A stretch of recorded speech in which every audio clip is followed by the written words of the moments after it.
Listen, you smell something? Human emotions are materializing in the form of a viscous psychoreactive plasm with explosive supernormal potential. What a discovery, a psychoreactive substance. Do you know what this equipment is used for? Boggle or Super Mario Brothers? We'll have fun! Yeah! They're still doing it. Really quite good work there.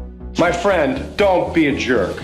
We've got no choice. Call the Ghostbusters. Super Jackpot! Welcome to Extraplasm Podcast. It's the only podcast on the internet that aspires to be the strangest thing in the neighborhood every Halloween. I'm your host, Jim Maritato, aka Vink Maniac on the internet, and I'm thrilled to wish you a very happy and spooky Halloween, since Halloween falls on a Tuesday, and thus you've got an episode of Extraplasm for your Fright Night. For my part, I know where I'll be tonight, and it'll be in front of my house with a 15-foot marshmallow man and projectors whirring in the windows, as we set up our home to be a big ongoing bust for kids to visit each year. I love this holiday probably more than any other, and I'm really stoked to be celebrating tonight with people in my community. But I should emphasize, if you want a truly Halloween podcast with a Ghostbusters theme, don't forget to check out the Interdimensional Crossrips annual WGBI Halloween Spooktacular radio mix that's expertly curated and produced by Chris Stewart. I just finished listening to it while I was prepping the little monologue for the episode this week, and I have to say it's pretty amazing, so go check that out if you haven't. But in terms of what we're doing this week, this episode we're catching up with our friends at the Buffalo Ghostbusters, and we're joined by returning guest Dan Liberg and newcomer Chris Burns. Dan and Chris and I had a fun conversation about what they've been up to, including a new Ghostbusters franchise playing card project to fundraise for Hook and Ladder 8, their recent appearance at New York Comic Con, their podcast miniseries with author James Green Jr. discussing his book, A Convenient Parallel Dimension, and their successful Ghostbusters Day event at the Firehouse in New York City. It was great to talk with Chris and Dan, and I'll be bringing you that conversation in a bit. But before we get there, we've got to talk about some exciting news this week because it was pretty busy. So let's jump into Ghostbusters headlines. Still making headlines all across the country, the Ghostbusters are at it again. Today, the entire eastern seaboard is alive with talk of incidents of paranormal activity. On topic today, ghosts and ghost busting. Extraplasm, read all about it. Ghostbusters headlines coming at ya. So to start things off in Ghostbusters headlines, let's talk a bit about Ghostbusters Firehouse. And I know right now, some of you are thinking, what news happened with relationship to Firehouse, Jim? Well, here's the deal. There really still isn't any, and I will be forthright in saying that I thought by Halloween we would have seen a trailer. But here we are without one. So what I want to talk about for a few minutes are some Ghostbusters Firehouse rumors. If you were paying attention to the Extraplasm Instagram page this past week, you may have seen me throw up a poll, in a bit of frustration perhaps, asking people whether we should start doing more prodigious rumor busting on Extraplasm. And while I suggested that I might start an entire segment about it, I'm not really sure that I want to do that every week and look for rumors to bust. But I do want to talk about a few things that are suddenly circulating about this movie and that seem to be picking up some similar steam to previous rumors that were decidedly incorrect. So let's clear the air a bit, shall we? There's an ongoing set of rumors about Ghostbusters titles and trailers. The first of these emerged early last week as a claim from a German language website called KinoCheck. Originally, KinoCheck was very boldly reporting that the title of the new Ghostbusters movie was Ghostbusters, The New Ice Age, and was pointing to social media posts with a very bad mock-up of a Ghostbusters poster with German language text. If you Googled that German language text, surprise, the only place you'd find it was on KinoCheck's website back in July as part of a similar rumor article, and then things got even more ridiculous over at KinoCheck. A few days later, another rumored title came out, Ghostbusters Frozen Empire, and this title was being suggested by a Twitter account and YouTube channel called Cryptic HD Quality, who typically releases the run times of 4K video releases. So streaming video releases, movies, Blu-rays, etc. They will tell you what the runtime is, and we're offering up suggestions that they also knew about the potentiality of a Ghostbusters trailer being quote-unquote prepared. They claimed that the title was Frozen Empire, and further indicated 2 days later that they thought Frozen Empire was a quote-unquote stupid title, but claimed that the trailer was now complete and would be released within the next 2 weeks. So we went from a completely anonymous Twitter account essentially saying that there is a trailer being produced with a particular name to within less than 48 hours, that trailer being complete and being out within the next 2 weeks. And hilariously, that post was also reiterated by KinoCheck, who updated their coverage and the title of the movie, but didn't really bother to change the artwork of the previous incorrect fake movie poster in German. So now you've got a website that is posting conflicting information, both the German title that was incorrect potentially and a new title called Frozen Empire at the same time. How does that work out? And then that was also reported by an Indian website that reports on pop culture and seems to have articles written by like one of three people called Max Blizz. And my favorite website full of perennial bullshit, Inside the Magic. If you've never been there, Inside the Magic is the kind of website that runs articles with titles like New Ghostbusters Trailer Shows Off Classic Villain Returning to Series. And then when you click it, what it's really about is how Sam Hain is in the video game Ghostbusters Spirits Unleashed. Or they run things about how new villain revealed for Ghostbusters series, and then you click on it, and it's the trailer for Rise of the Ghost Lord. Inside the Magic is phenomenal at reporting absolutely nothing and making it seem as if they're saying something else all the time. It's kind of their business model. So from there, this rumor has now been reiterated across tons of low-quality blogs and social media sites, all chasing ad revenue and seeking clicks. And to top it all off, I began getting messages about the same time from some people claiming that they had quote-unquote inside info that the trailer was dropping this Friday, and then even more people claiming that the trailer was dropping on the 10th of November. And in all cases, nobody could actually name a source. So now I had two different sets of people who were messaging me about two different potential movie titles and two different potential trailer release dates, all for the same movie. And the final rumor came in yesterday on Monday when a Twitter user claiming to be an insider alleged that a test screening of the next Ghostbusters movie was now underway, but also claiming that they could not indicate where it was happening. So yet another bold claim without any evidence to support it that began to be reiterated by people within the Ghostbusters fandom. And let's be kind of logical for a moment. Is it more likely that an entire movie whose production ran right up to the strikes, that are still underway by the way, has a finished cut? Or is it potentially possible that there's a work print, or maybe even better yet, that maybe there's a test screening of a trailer? So what do we actually know? The answer? Absolutely nothing, other than the fact that once again, the Ghostbusters fandom seems to be chasing its tail over social media posts, having zero authoritative information, just like we have been in the past for the last few weeks. And I said this in the previous episode of Extraplasm, sort of talking about the Show East stuff that people kind of get out of hand running with information, but maybe don't really know what's going on. That seems to be kind of what's going on at this point. Let's be real. Could we get a trailer in the next 2 weeks? I mean, I would hope so. If this movie is still on track for a March release, because we're now about 4 months from when it should come out, we really need a trailer. We haven't seen a single piece of marketing beyond a logo and a poster.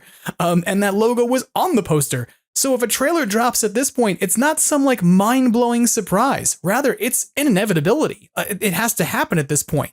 Is the movie called Frozen Empire, or is it called The New Ice Age, or is it actually still called Hell's Kitchen? Probably not. Should you take anything you see seriously from anonymous social media posters or the blogs that repeatedly post rumor? I'd go with no. And the reason I'm saying all this is because I love hearing from folks who are listening to Extraplasm, but I also hate seeing people so amped up and anxious about whether or not information is right, whether or not information is wrong, people arguing about what is and isn't a leak. And I'm so, at this point, I've joked that I would like for Twitter to go away for the simple fact that it is the place that originated all of this stuff this week and has driven me a little bit crazy. So when and where will we get a legitimate trailer or info about it? Here's my advice. Keep your eye on Deadline.com. Almost every single time that Sony releases information about a movie and that the information is legit, that's who reports on it. It's where you got all your Afterlife announcements, and if you didn't, then someone you know got your news from Deadline. And in the meantime, relax. The rumor mill isn't helping anyone, frankly. It only complicates matters for the folks who are actually trying to market this film or figure out how to bring it to, into the world, given all the other tensions that have gone on with strikes and other things.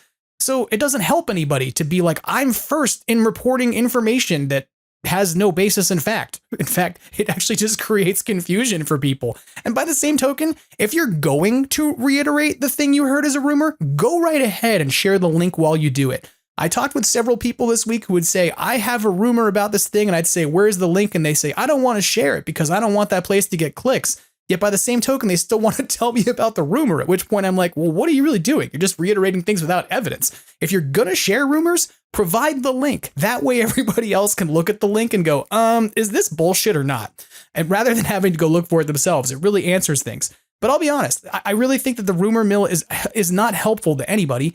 And I think that after watching these rumors kind of transmogrify and snowball over the course of a week, I really have zero faith in any of them. I don't believe that any of them are necessarily true. And if I find out that the movie's actually called Frozen Empire and it's a play on frozen things in the Empire State Building or something, I'll be totally stoked to still go see the movie. But I'm just going to throw this out there.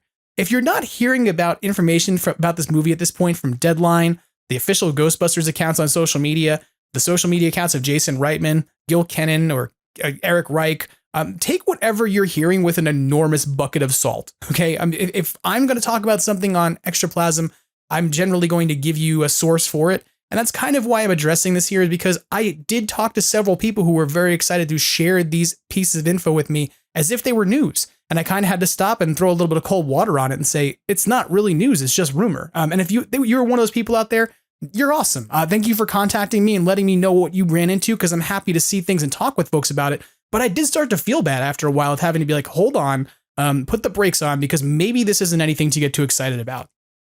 So what can we get excited about then? Let's talk about some merchandise news, because I think that we all know what very exciting thing is out there to talk about. And specifically, we're going to talk about the Hasbro HasLab 2-in-the-box combo pack of the PKE meter and the ghost trap that was revealed on Friday. If you haven't seen this already, then you must have been like somewhere buried inside of a containment unit floating around on a rock, because this was the big announcement that came out on Friday at the 10/27 event. Although, to be fair, it kind of leaked early because Hasbro accidentally uploaded their video content to YouTube early. And then it turned out that the 10/27 event was not at all live, because the entire video was posted once it was up. And that meant that people could easily scrub to the end of the video to see the HasLab without watching the full hour and a half of coverage and content on Hasbro stuff, which, to be fair, I totally did that. But I digress. But this is a pretty cool thing that's coming out if you haven't seen it already. You're getting an Afterlife-inspired Ghostbusters PKE meter and an Afterlife-inspired Ghostbusters Ghost Trap, both of which have lots of working components to them. The price on this is $299.99, and the last day to back it is December 11th. I've already backed it. I will probably decide by the time we get there if I'm backing it a second time, although admittedly, I've said I'm not going to.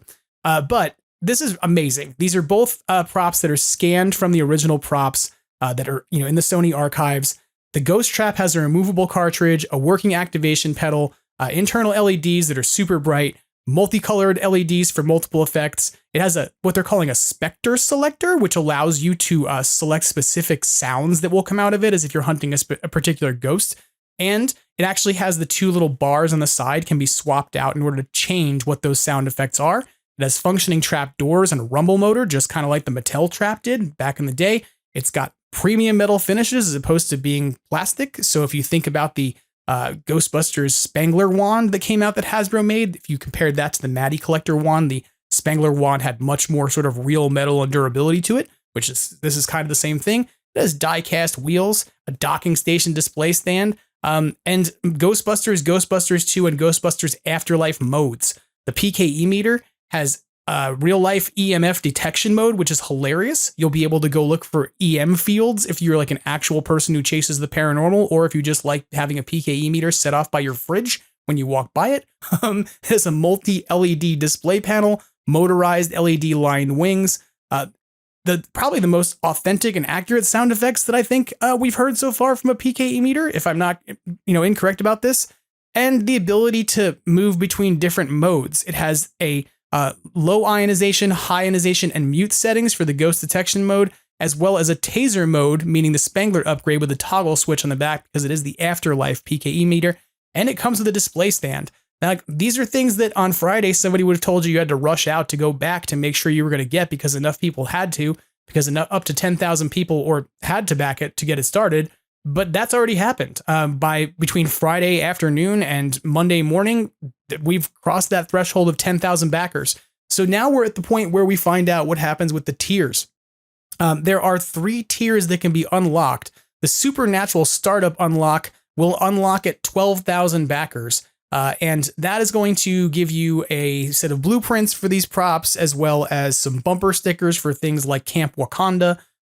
It's essentially a series of stickers and paper props that are going to go alongside with the 2 props you're getting. I'll be honest, this is not necessarily the unlock that I'm the most excited about. It does come with a Ghostbusters patch, which is kind of fun, but I've got better Ghostbusters patches, especially the ones you can get from GB fans, which you should totally do, because they're on my new flight suit and they're amazing. 15,000 backers will unlock the highly secure receptacle unlock, which what that really is a belt holster for the ghost trap and a HasLab patch.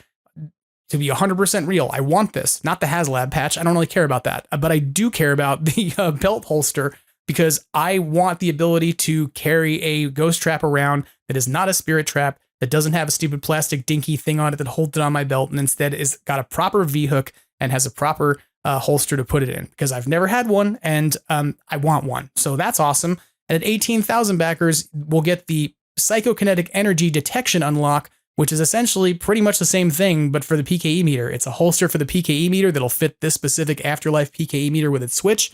And I believe that the patch you get at that point is a mini puffed logo patch. So there's several patch options here, but to me, that's not really what's exciting in terms of the unlocks.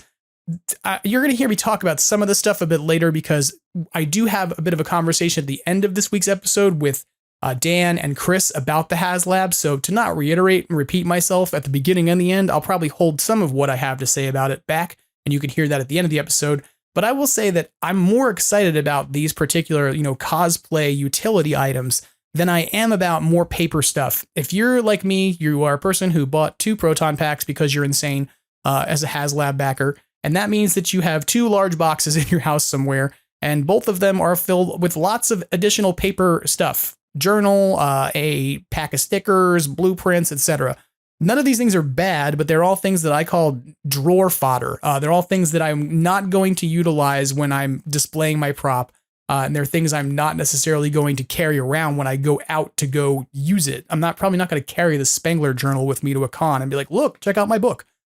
But I will definitely use the belt holsters if I have an opportunity to pick those up. So without question, please go back this thing because it's freaking amazing. And also, the more people who back it, the more likely we all get belt holsters. But I can't stress enough, this is a really cool offering. I do talk at the end of the podcast a bit about whether or not these could have been released individually as opposed to as a HasLab together. But, either way, I think that for the value you're getting at essentially $300 for 2 amazing high quality props that have been scanned from the original props that have a lineage back to original props, as opposed to being something that was just sculpted brand new or, it was a cheap copy, etc., is really amazing. And if you really think about the price point on this, there have been things like the Hollywood Collectible Studios ghost trap that doesn't even do anything that cost way more than this, right? So, and to buy either of these items from the Matty Collector versions at resale at this point on eBay after years will cost you literally 3 times the price of buying one of these or something, right? So to buy them together would be crazy. A trap will run you $800. A PKE meter will run you $400. If you want to spend $1,200, you can, but why? You can just spend $300. And so you can spend 1/4 of the price of trying to chase down the Matty props brand new in the box on eBay at this point. So if you haven't taken a look at this already, you absolutely should. And one person I want to sort of shout out real quick. The YouTuber Popular Tripe went to London MCM Comic-Con this past weekend, and Hasbro actually brought prototypes to London MCM Comic-Con and had them on display in a case. So if you want to see really up close, even better than the HasLab video details of what these props look like, go over to YouTube and check out Popular Tripe's channel. It's Popular, Popular, and Tripe, Tripe. He's also a cool follower of the podcast who I enjoy his stuff. So go take a look at that for sure, because there's no better way to see those props right now than through that coverage. So if you're not backing already, I strongly suggest it. And I'm going to be real with you.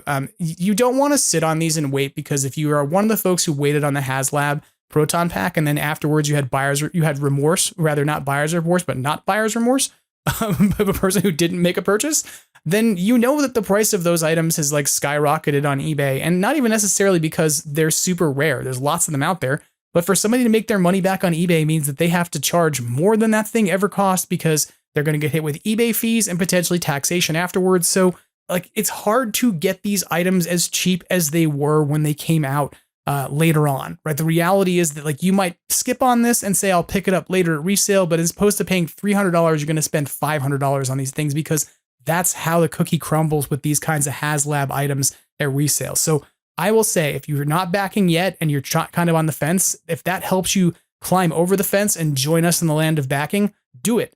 because you will regret it later on, probably, if you don't, and you don't have, especially if you don't have either of these props, because who knows if you'll ever see them again. The typical thing about HasLabs is that you're never going to see that item produced again. So maybe you could get variants of these later, but I mean, it seems pretty unlikely given that Hasbro only seems interested in producing Ghostbusters stuff when there's actually a media product to go along with it. They're not generally producing Ghostbusters toys when there's not a movie coming out.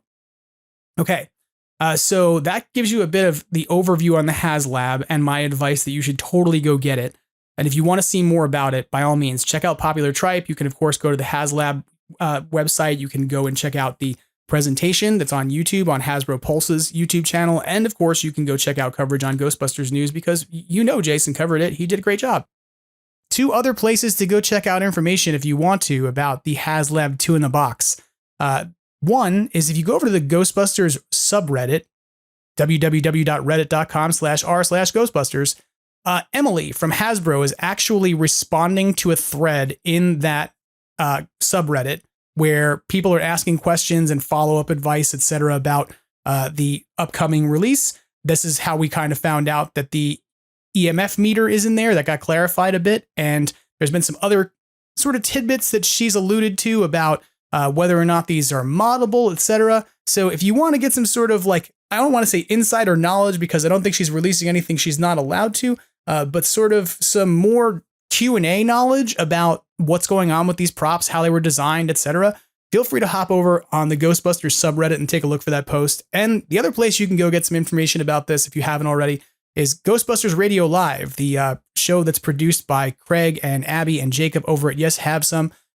That show happened on Sunday with Craig and Jacob getting into a pretty in-depth discussion about the HasLab. I'm pretty sure that's about all they talked about was the HasLab on that episode. And they took a lot of questions from the chat. They offered up a lot of insights, etc. So it's a pretty good episode discussing what's going on with that release. So feel free. Like, there's a lot of places to go get information, but if you want to get more in-depth stuff, by all means, hop over to Ghostbusters News, hop over to the HasLab presentation itself, hop over to Reddit, to the subreddit to find out stuff from Emily, or hop over to Yes Have Some's coverage because there's lots of it out there. Okay. Beyond the HasLab, the other merchandise news to talk about for the week is that Treewa, the watch company that had previously announced they were going to be putting out a Ghostbusters line, has now put that line out for purchase. You can buy them now at this point. There's 2 different designs that then have 2 different variants to them. The classic edition will run you $169 and includes a glow-in-the-dark No Ghost logo in the position of the number 6 and has an engraved No Ghost crown, while the other variant will have run you $189 and has similar features, but also adds the I Ain't Afraid of No Ghost slogan on the inside of the watch. Each of these have engraved case backs. And the thing that's kind of interesting about them is that they're designed to be like eco-friendly watches. They're entirely made of ocean reclaimed plastic. So they have an ocean theme to them. I believe that the actual name of them might actually have ocean in it. There's 2 different colors here that you can pick between. One has a seaweed green strap paired with a slime resistant protector case. The other one has a slick black strap. So you can take a look at these over at their website. It's Treewa is the manufacturer's name, Triwa. I will say, if you're a person who likes to wear Ghostbusters stuff that's subtle, that nobody realizes is Ghostbusters stuff, these watches might be for you because this is not like Reebok producing a shoe. If Reebok had produced these watches, the watches would have looked like somebody threw up all over them. Some of you out there with the Reebok shoes that are pink with the slime on them are offended right now, and I'm sorry, but I hate those shoes. I think they look terrible. And these don't look like that. They are much more subtle watches that unless somebody was right on top of you and looking at the watch, they would probably never even notice that you had a Moogly on your watch inside of it. So if you're the kind of person who likes to kind of hide or sneak your popular culture references into your wardrobe and then let people kind of slowly discover them for fun, this might be a good set of watches for you. Let's talk about video games for a moment. The big video game news for the week is that Ghostbusters Rise of the Ghost Lord has launched for MetaQuest and PlayStation VR platforms. From what I've seen so far, it's getting relatively positive coverage with a lot of folks talking about how fun the gameplay is. The place I want to refer you to go check this out, though, most is to go over to Ghostbusters News because Jason Fitzsimmons actually got to get some hands-on experience with this on his brand new MetaQuest 3. and he was able to capture video from the game and his experience playing it on camera as well. And he kind of presents them both side by side on video, so you can kind of see what it's like for him interacting with the controllers and what it's like on screen, as you know, or in his view inside the headset. And I think this is really cool. Like, I have to be honest, I don't have a VR headset. I'm probably not going to out and buy one, but I definitely want to try this game because it feels a lot like the design of it is akin to the 2009 Ghostbusters game, but with controls that are more oriented towards VR. But the sort of like how you trap a ghost is very similar in sort of like the zap 'em, you know, trap 'em and cap 'em mindset. Now I totally screwed that up probably and said that out of order, and one of you will email me and tell me, and that's okay. But the point is that it's kind of very similar play in terms of how you put the ghost in the box.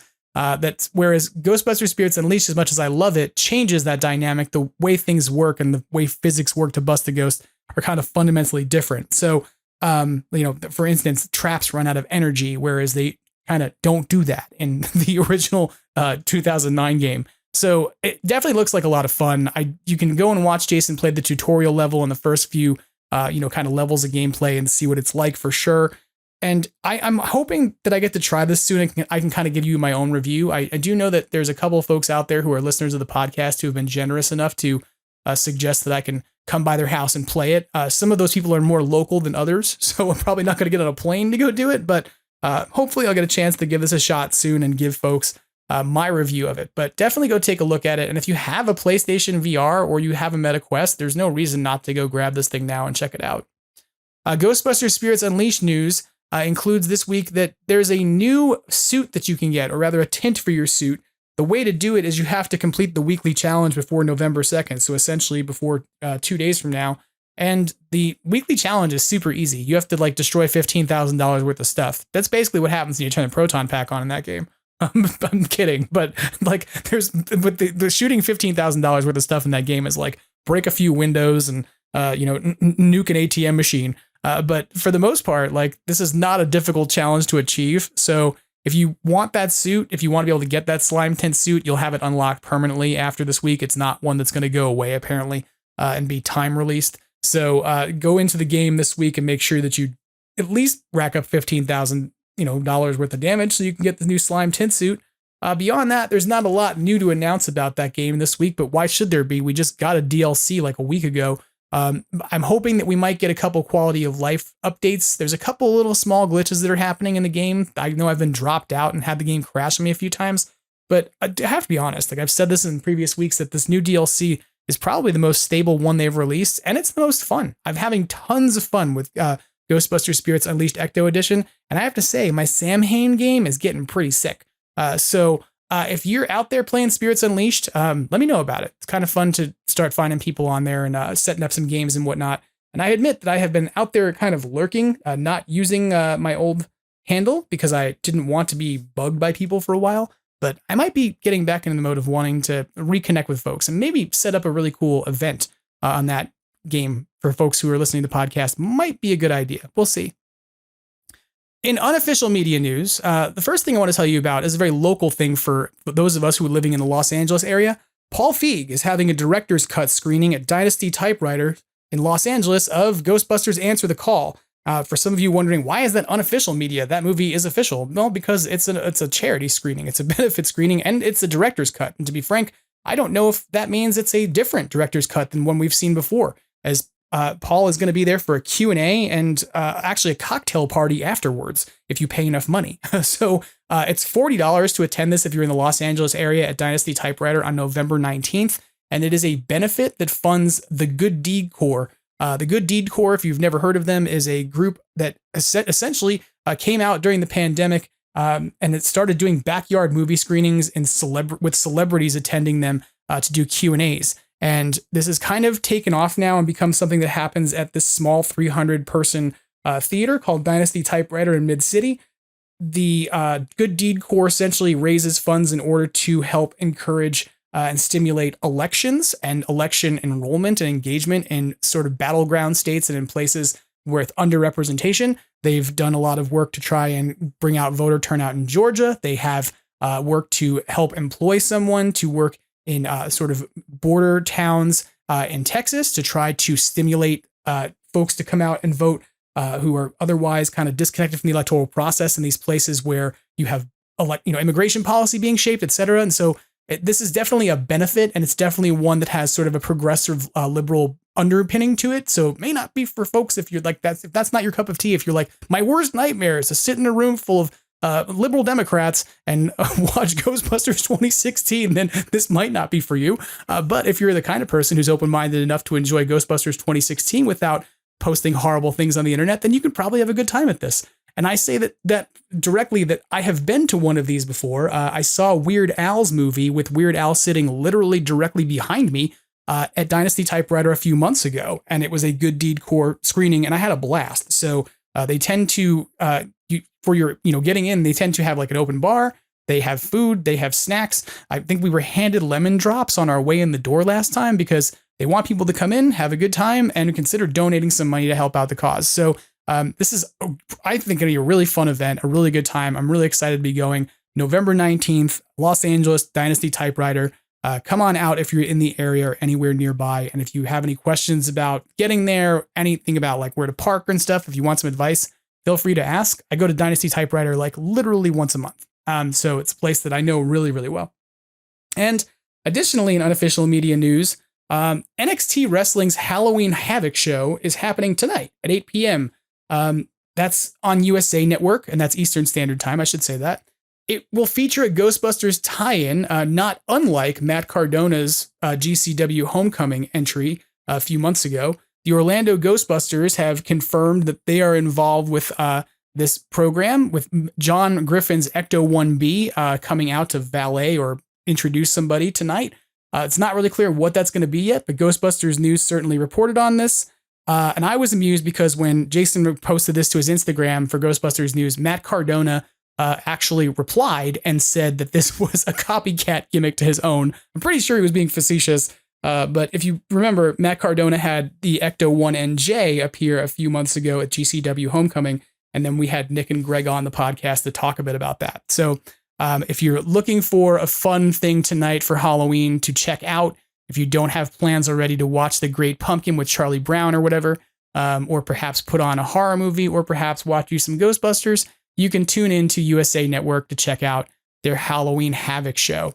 And beyond that, I want to say, just the fun thing I like to try and leave you with out of headlines every week. I've already told you to go check out the Cross Rips WGBI Halloween episode, and you totally should. I want to reiterate that like Jason Fitzsimmons has been doing this Halloween unfolding thing of his Proton Pack and Kenner stuff, his sort of Kenner replica, real Ghostbusters full-size replica props he's been making with his 3D printer over the last few weeks. And I think you're about to see some pretty amazing stuff he's going to reveal. So if you have not been following that, you totally should. If you have been following it, I think you're about to see sort of the culmination of a lot of that project. And I have to say, as somebody who's been a little bit on the inside of seeing that get done and gotten some teases along the way, it's amazing. I want this 3D printer Jason's using because I want to make everything. I now want to make everything I've ever seen and build it all and fill my house with it until somebody starts the new series of Hoarders that's just about people who 3D printed themselves into a hole because they couldn't leave their house. I don't really want that part, but I do want a 3D printer. It sounds really amazing. Okay. So with our discussion of Rumor Mill sort of buried behind us, and our discussion of way more exciting news about HasLab Proton Packs and what's happening with video games and watches and things out of the way, let's go now to my conversation with Dan and Chris from the Buffalo Ghostbusters. Joining me on Extraplasm podcast from all the way across the country, back in the great state, the Empire State of New York, my land of, love and home and the great world of pizza and bagels and everything that's amazing. Although these guys are from West New York, so they don't really have access to all that stuff. But I don't need to consult them here. The Buffalo Ghostbusters are joining us. Dan Liberg and Chris Burns. You do have some good pizza, and if you don't have great pizza, you're famous for wings. How are you doing? There you go. We're doing good. Yeah, doing real good.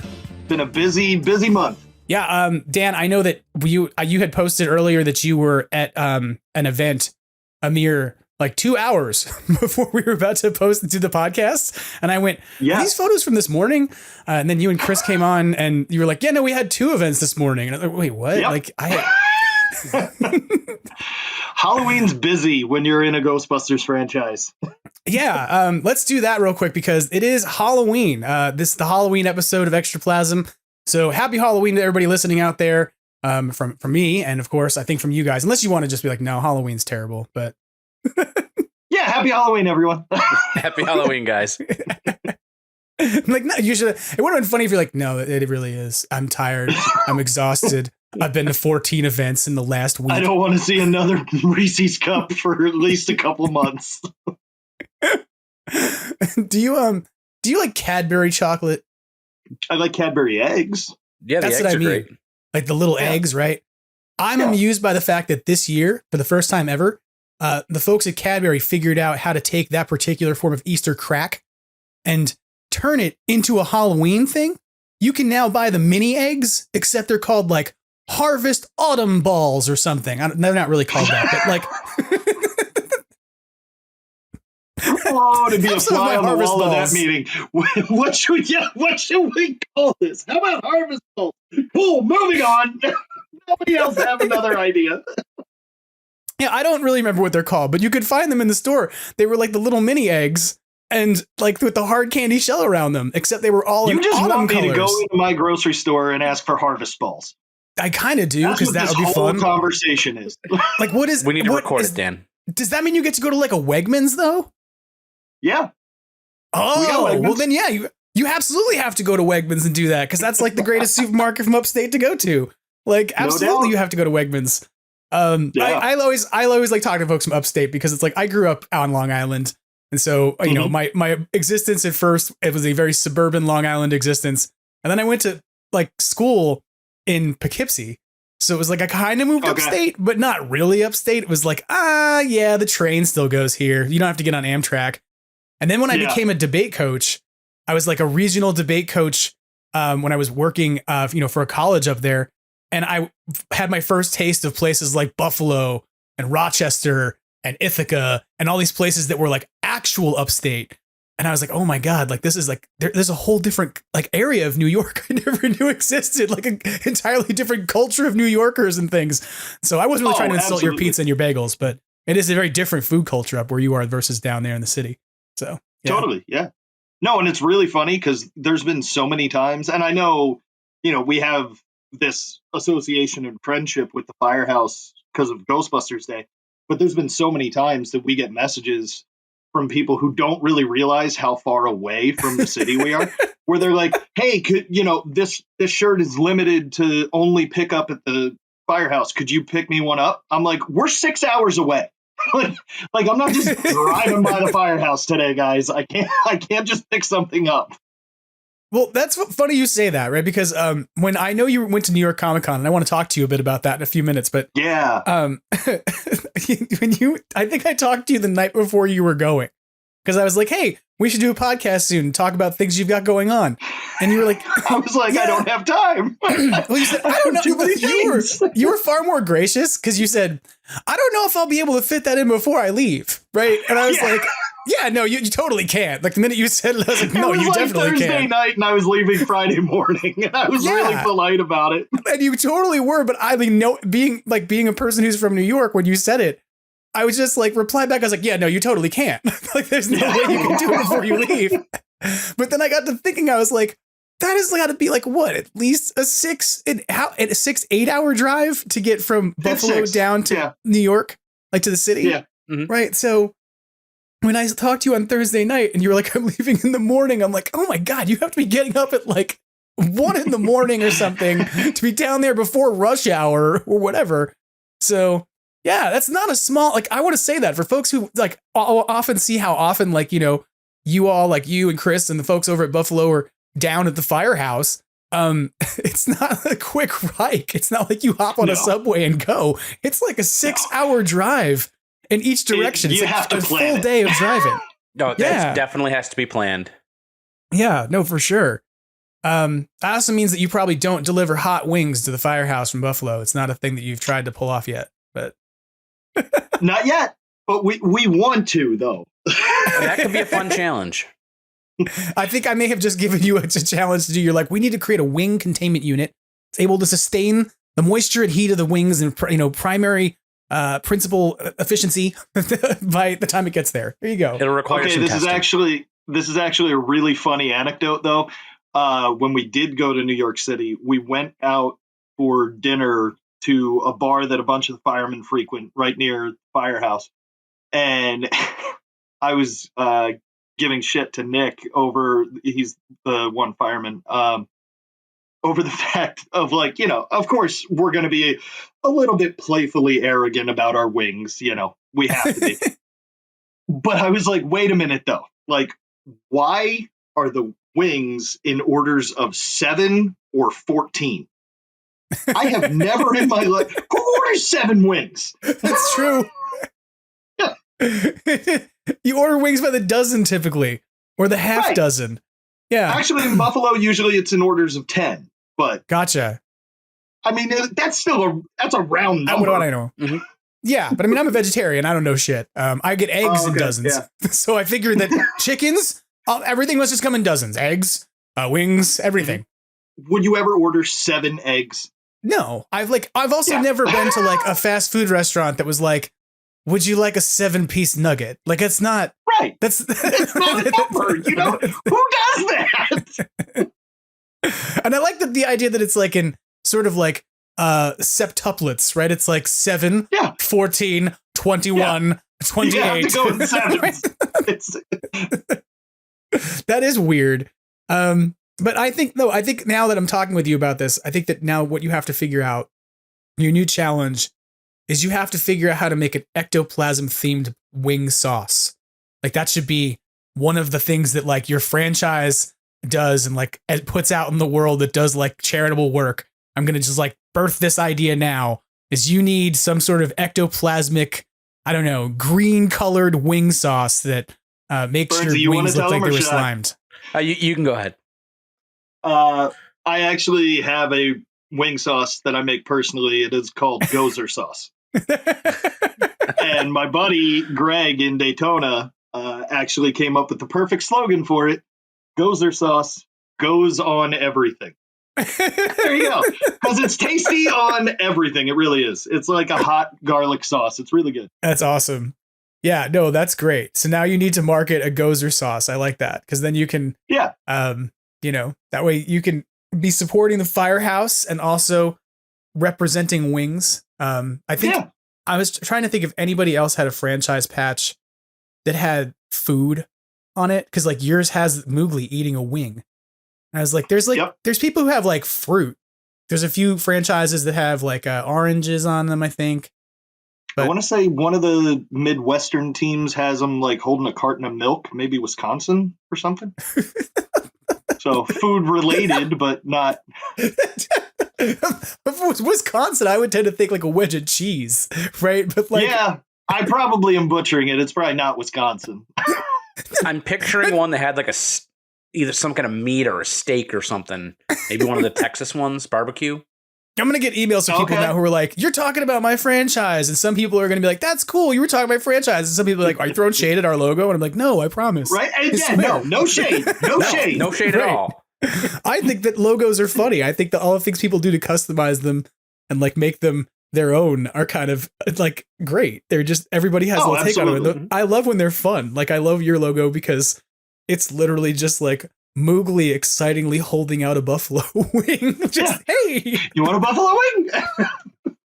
Yeah. So, well, I'm glad you're here. I know we've been babbling a bit for 10 minutes about being, a little bit, I'm a New Yorker expat. You are currently New Yorkers. So I'm always happy to talk to you because you make me feel like I'm a little bit at home. So if I'm being overindulgent, I apologize. Not at all. Tell me a little bit about where you've been, because I know you have been very busy over the last few weeks, especially in the Halloween season, as we're celebrating Halloween today. You had 2 events this morning. So where have you been? What have you been up to? Yeah. So, Halloween's always really busy. We got a lot of awesome local businesses that we partner with, most of them annually. So, our October schedule is kind of already even pre-booked for next year with, right. For example, the 2 events that we did today. Both of them we're doing again next year. We have a neat old movie theater that the whole street of businesses always does what they call Halloween on Hurdle. Hurdle is the road. And they all give out candy, usually the Saturday closest to Halloween. So we help them with that. And then there was a Halloween parade and a block party that they're really into having us lead the parade in our Ecto. So that's really fun. Bernsey, what else did we do? Let's see. Recently, we did a parade for a Little League. Actually, a couple of them. Nice. Tomorrow, we've got a locally run haunted house. It's just a bunch of families that turn their backyards into a haunted house. Cool. Giving out a whole bunch of candy for their kids' day. Yep.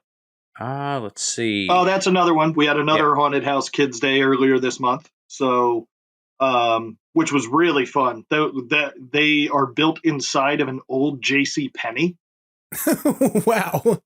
And I mean, they have just tons of haunted houses and escape rooms and blacklight axe throwing. And it's awesome. It's really a cool place. That's Seven Gates, Niagara Falls. They're a great spot. And then, obviously a few of us went down for New York Comic-Con. To help out the New York City Ghostbusters, because we got that invite from them. Huge shout out to them for that. That was awesome to get to help out and go to New York Comic-Con. I've been to New York Comic-Con twice before. Back, when did the first video game come out? What was that? 2008? 2009. 2009. Okay, so they did a demo at one point at New York Comic-Con. And I literally bought a ticket, went to Comic-Con, played the demo a bunch of times, and left. I didn't even explore the con. I was just like, that's all. That's all I got to do. And then I went a couple of years ago for the Afterlife panel and the surprise screen, which was incredible to be there for. So this time was really fun to actually walk around, like, even just I don't know how people do 4 days of New York Comic-Con. Like, one day and my knees and ankles were swollen and sore, and I was like, I'm done. I don't want to do anything now. Like, so it was really cool. Yeah, we got to walk around and enjoy the con for a little bit, and then we volunteered in the afternoon of Saturday, and actually Nick from Hook and Ladder 8 volunteered with us. Gotcha. He went and helped out at the booth too, which was really cool. Got to make slime with a bunch of kids. That's a great way that New York City does fundraising.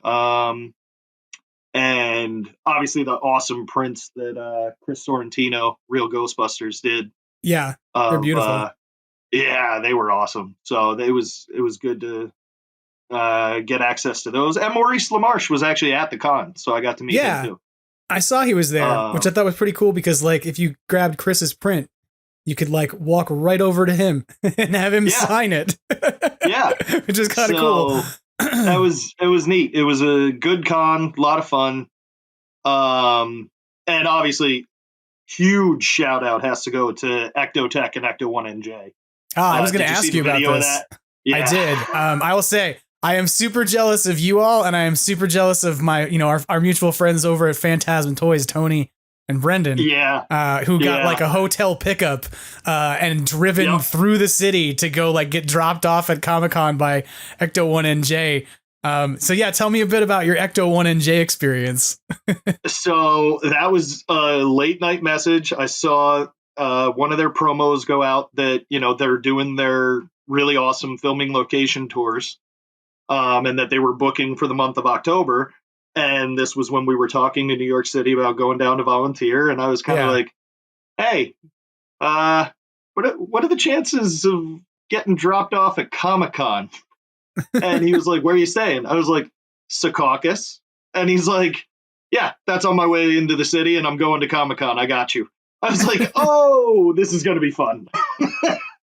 And I mean, I can't tell you how many people at New York Comic-Con, because obviously we were wearing our uniforms even when we were walking around, were like, "Oh my God, did you see Ecto 1 was here this morning?" We're like, "Yeah, it was our ride. We were in it."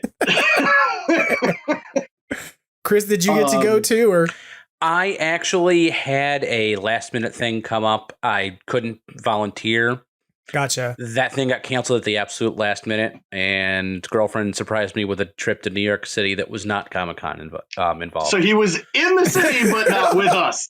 So did you get like the text messages from Dan in the video? You're like, yeah. What? Yeah, I got to drive into the city to go see Sweeney Todd instead.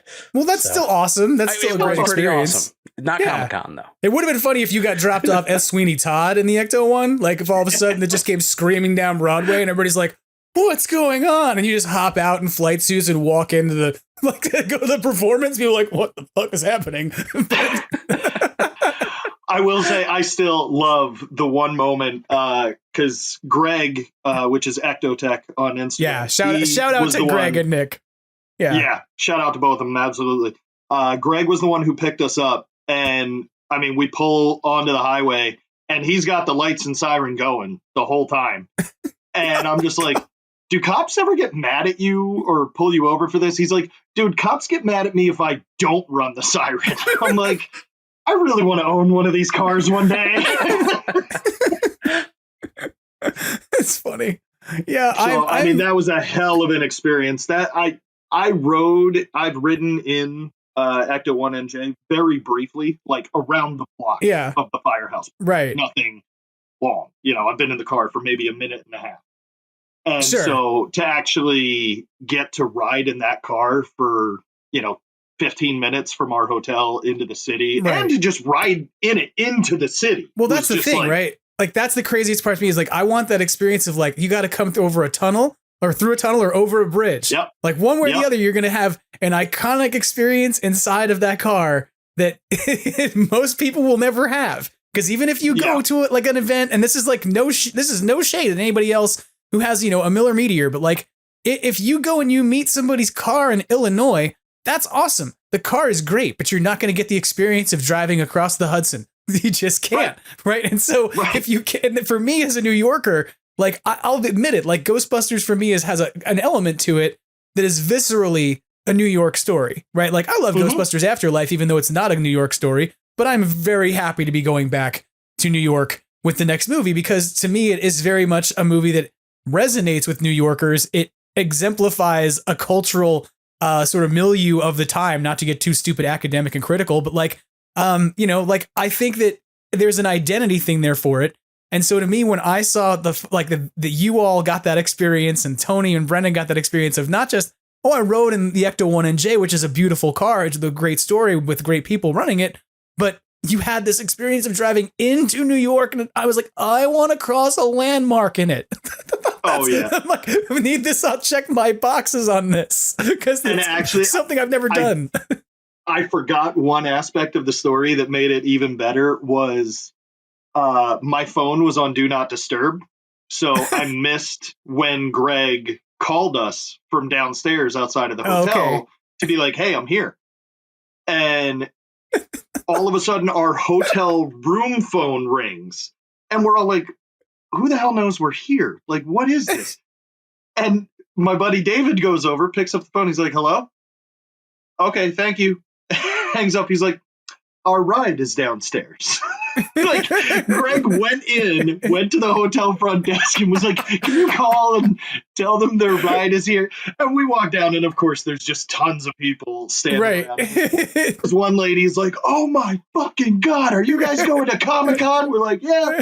Sorry if you have to bleep that, but it was hilarious. It's fine. I thought you were going to say, I honestly thought you were going to say that you were standing in the hotel room and you're like 5 floors up and all of a sudden from outside you just hear, and then you're like, our ride's like, here. We better go. That's great. I have to say that car is beautiful. And I talked actually with Greg yesterday, and I believe that by the end of October with all the tours they did, the car like was a total trooper and they had like no major issues with it. And he said they put on something like 3,000 miles on the car over the course of like the month doing all the tours they did. They did a few weddings. There was actually a photo posted in, I think, Modern Ecto 1 builders of the Facebook group of somebody had taken a photo of an Ecto 1 on a flatbed that was heading out to Long Island, was on the Long Island Expressway underneath the sign for like exit 35. And I was like, oh, I know exactly where this is. This is an Ecto 1 like near Rockville Center. Who is this? And then I could see there's just the yellow license plate. And I was like, messaged Greg and I was like, is the car in the pouring rain going to the eastern end of Long Island right now? And he was like, yeah, it's going to several weddings. I was like, oh God, the car is everywhere. But he didn't drive it. They didn't drive it out there because of the distance and the weather. They just said, let's just tow it. But I mean, everywhere else it went, this is not like, oh, it's a car that's been LS swapped. Like, no, this is like literally Greg has been working and maintaining this very old sort of workhorse engine and everything inside of it. And so I want to say, like, they've been on the podcast and I was happy to have them on. I know you had an experience with them. That's great. I'm so glad their tours went so well. And I'm hopeful that like that's a thing they're going to continue to do because it seems like they had such a great experience with it. You had a great experience interacting with it. So yeah, but very 100%. Cool. Yeah. Very cool stuff. So anything else that you found from like your visit to New York Comic Con that sort of was like that you were excited about? Anything is about, I mean, is there anything about going to New York that makes you particularly exciting anytime you go? I mean, you can answer either of those questions. I'm cool with either. Bernsey, go ahead. Well, I always suggest the Lego store on Fifth Avenue. They've got a very cool Ghostbusters display. I hit that when we were there for Ghostbusters Day. It's phenomenal. Yeah. Nice. I was sprinting into the Lego store to meet them. Like they were closing, and I'm like, I'm not here to buy anything. I need to take a picture with the Ghostbusters display. Just let me run upstairs. Have either of you been to the Ivan Reitman Theater at the Alamo Drafthouse? No, I need to make a point to make it over there for one of these times we're down. Yeah, I want to go there too. I mean, I want to go watch a movie in it because that would be just kind of be cool. But I also really need a picture with that big Stay Puft that they built in the theater because it's very cool. But yeah, the Lego store display is also very cool. I got to do that too. I feel weird now. Like I've been gone so long that I think about these kinds of experiences and I'm like, these are like tourist experiences for me now. They're not like things you just like, oh yeah, you can go do it. But I didn't realize this. There's a Lego Land now in New York. Yep. I went there last year. So much fun. We were just adults that went, so we burned through it in a couple hours, but nice. So much fun walking around. They even have a replica of New York City built entirely out of Lego, including a firehouse. That's awesome. Like I saw like photos of this recently and I saw people reviewing it and I was like, wait, when did New York get a Legoland? How long have I been gone that there's an entire Legoland now? And then I realized that it was in Orange County. And I was like, oh man, like that's not far from where I used to live. So it's kind of weird, but yeah, you can get off the train right in Groton. I'm going to stop. Well, and that was a fun one that David, Roxanne, and I did when we were staying in Secaucus. We actually, so it's not New York City, but it's right outside of New York City. We went to that American Dream Mall. Yeah. Oh my God, that thing is enormous. Like, there's an indoor ski hill. There's a water park. There's an amusement park. There's a JC Penney. There's a JC Penney that they've converted. No, it's not anymore. They converted it into a series of haunted houses. No, it's a haunted house. Hey, I'll say this. If you found a mall that's still thriving and doing well, that's an oddity in the world today. Yeah. You have to have a ski lift in order to have a mall. Right. Otherwise people shop at home. But so it was so funny too, because the parking garage, it's like, oh, take a ticket and the first half hour is free and then it's a $5 flat rate. And it's like, who is getting in and out of this mall in a half hour? It's enormous. Like, not just, oh, I accidentally pulled into the parking garage and I need to leave. Like, nobody's going in there and getting out in a half hour. Yes, this is welcome. Now, this is a sign that you don't live in Los Angeles. Yeah. Because there you find like 15-minute minimum, $9. And you're like, wait, what? Like half an hour, $25. And you're like, but I by the time I get out of my car and use the restroom and then go into the Gap, then I'm definitely going to be here for like at least 45 minutes. $50 to park to go buy jeans? That seems excessive. Perhaps I'll just have these ordered and shipped to me. Yeah, just buy them online. Yeah. So, well, it's cool that you've been out having so many great experiences and like kind of living up things as, you know, representing Ghostbusters, but also just having fun. You know, I like hearing about the things that you guys are doing that are Ghostbusters things, but it's also just good to know that you're living life and things are going well. So, yeah, appreciate that. You're man. Nice people. Yeah, you're nice people. Oh, so thank you. I always like nice people. So, but tell me a little bit about what's coming up down the pike. I know that you have this project that you have kind of talked about a little bit on social media of a fundraising thing that's coming up that people can start to get involved in. And I know I've talked about it here on the podcast, but I'll let you talk about it a bit rather than me reiterating.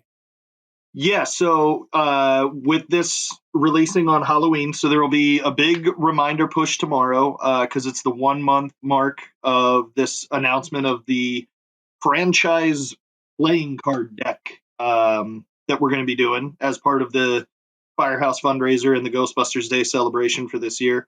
And with that intro, I got to pivot to Chris because this was all his idea.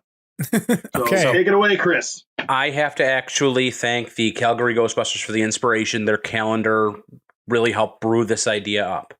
And for folks who don't know what that is, the calendar is like a thing they put out every year, right? That has different franchises and featured in it, right? And Ectos. Ectos, sorry. Ectos. Yeah. Yeah. So every year there's a calendar, different Ectos from around, I mean, the world, arguably, although probably lots of them come from US and Canada, are featured in it. And it's something people can back and support and essentially helps to generate revenue and fundraising, right? So for folks who aren't familiar with it, I just want to make sure they have a good foundation as an analogy. And then I'll stop interrupting you, Chris. I'm sorry. Oh, no, not a problem. So I took that idea and thought of an even better way to raise money for charity. So we are taking a 52 card deck and having 52 different organizations represented on them, with all proceeds going toward charity. We are going to have the team logos on all 50 cards, and it's going to be just a phenomenal way to not only teach people the different franchises that are out there, but also allow some team building. But like, hey, I've met these guys before, and help spread the good word of what Ghostbusters franchises do when it comes to charity. Yeah. And it's a fun way, like you were saying, Jim, about all the different logos, like we were talking about earlier. Like, we'll find out who that one with the milk carton is, I guess. Right. But, like all the different ways that franchises adjust the logo to represent where they're from. And it's a fun way of doing that. And almost even like having them kind of serve as flashcards, too, of like, where do you think this one's from? Where do you think this one's from? I actually think that's a funny thing you said that, because like what I like about your project, and I think is very cool, is that it's interactive, right? It's like, there's a lot of different Ghostbusters projects that have done things with franchise logos, and this is not to be in any way critical of them. I just mean that like the franchise map, for instance, is a cool thing if you want to print it out and put it on your wall, but like you may never then interact with anybody about it. Like you're never going to carry it around or do anything.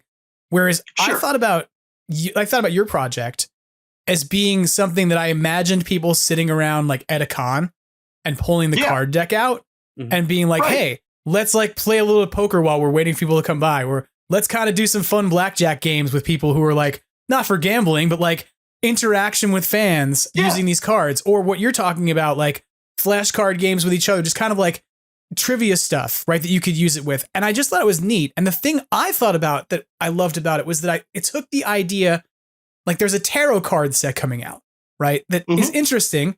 And this is like, again, not to slag on like the Inside Editions tarot card deck that's coming out that has very cool art and stuff. But I looked at that and I went, okay, but that's going to be a thing that sits on my shelf.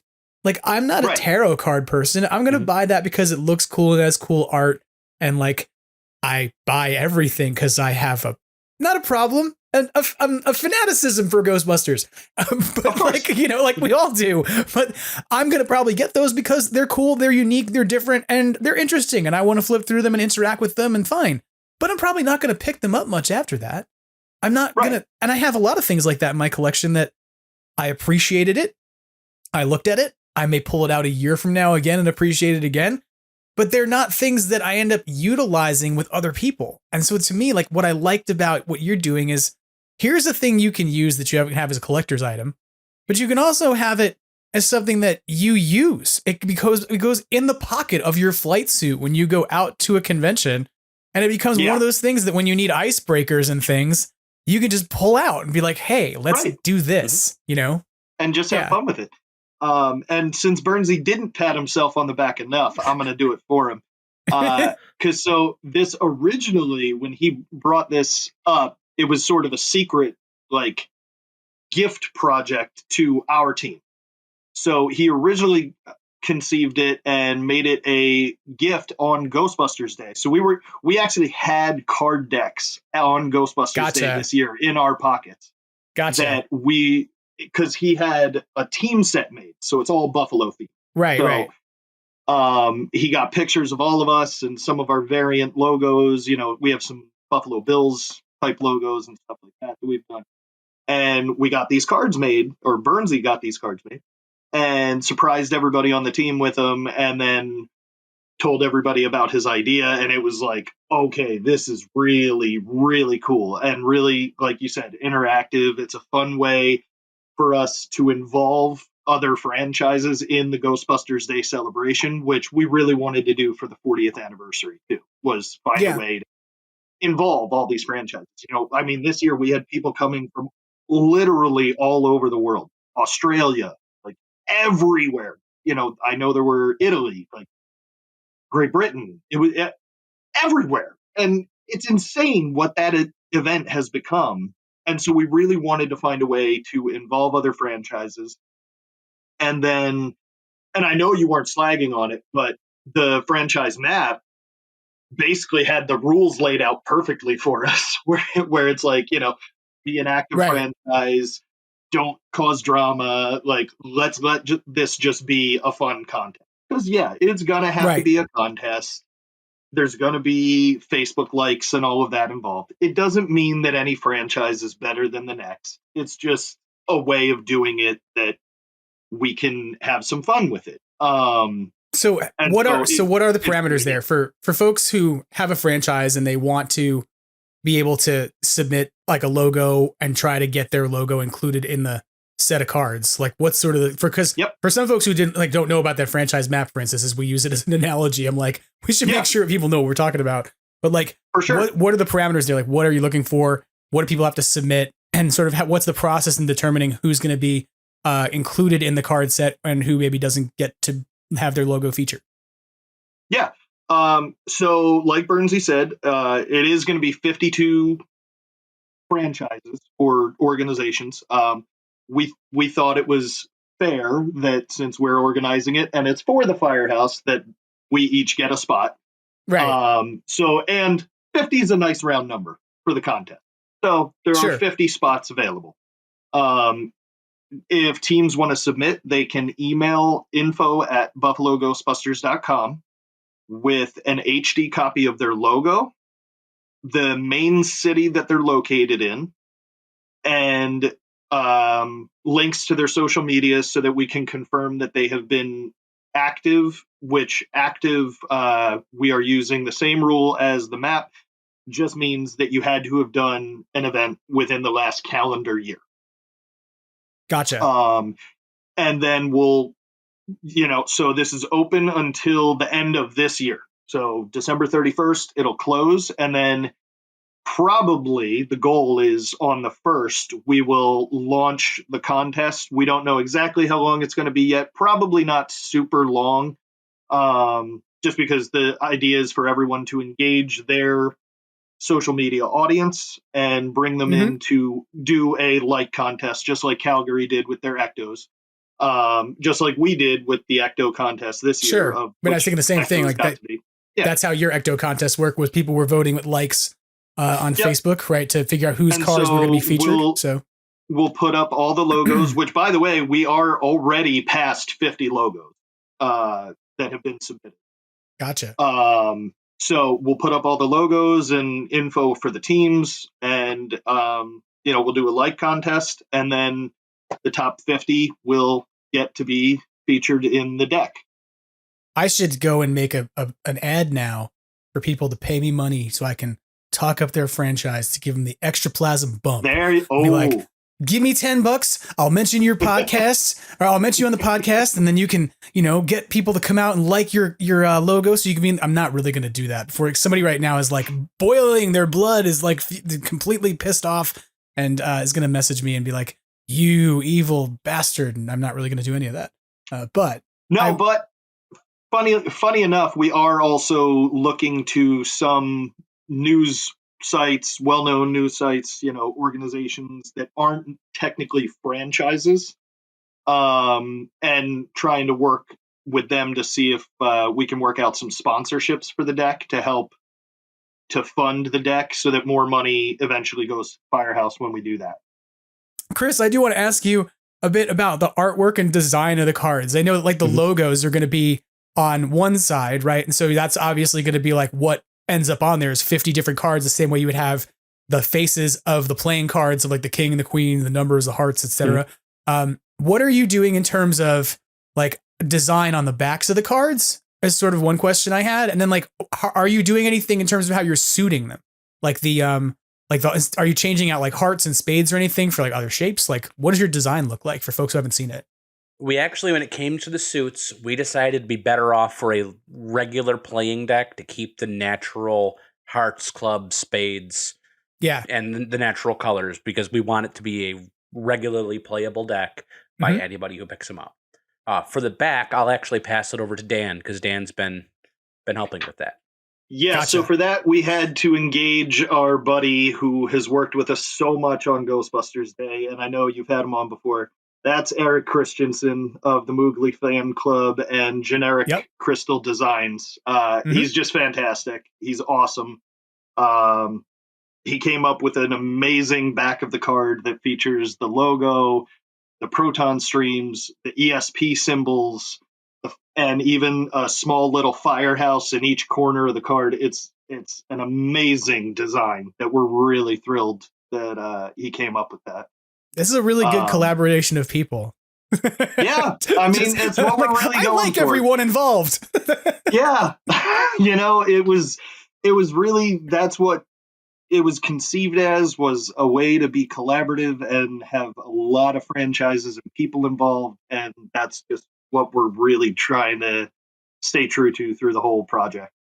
It's awesome. I really want to get a set of these because I really want to put them in my flight suit pocket. I don't know what it is about them that just the minute I saw them, I was like, these belong in a pocket of every flight suit, Yeah, I mean, they fit perfect. I didn't even think of that. Like they would fit perfect. They might even fit in that little sleeve, like that little the left side pocket where the tool things go. If you could just cut that out, and then you could just put them in there like you were some 50s style greaser who rolled up a pack of cigarettes, except you didn't because there's playing cards. And it's also useful for like, hey, imagine if you and your ghostbusting buddies are out and you dig a hole in the middle of Fifth Avenue and you get arrested. Like you can at least play cards like while you're in jail or like while you're in, sitting around waiting to get out of a mental institution. You've got everything you need right there for entertainment. Have you ever thought about doing a digital set of them? Like once you have the print set done, of like potentially like a digital set to be used in some way? I don't know. It's just the thought that I had about the way people do stuff with digital art now, It's something to think about when we'll have the artwork done. Yeah. Yeah.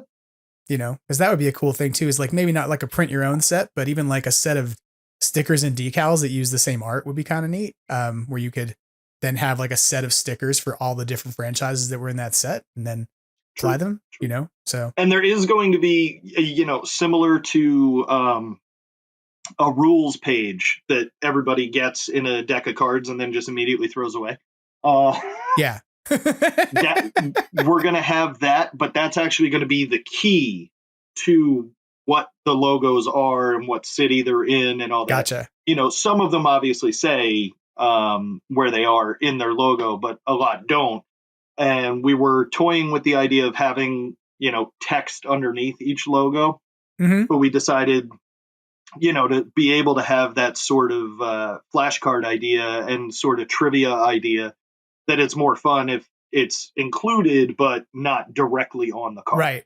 No, that makes total sense. I was thinking the same thing, that like if you had put the names underneath the logos, it would impede the level of like what kinds of games you could play with the cards. Right. But yeah, I don't know. I think it's really cool. I also have like now this crazed, fever dream of you all running some sort of crazy charity, like poker night or casino night at Hook and Ladder 8, where there's all these tables outside and all of the dealers are using these cards. Like, I don't know. That's a total like crazy pipe dream, but I'm like, oh man, it would be so cool if there was like Ghostbusters casino night.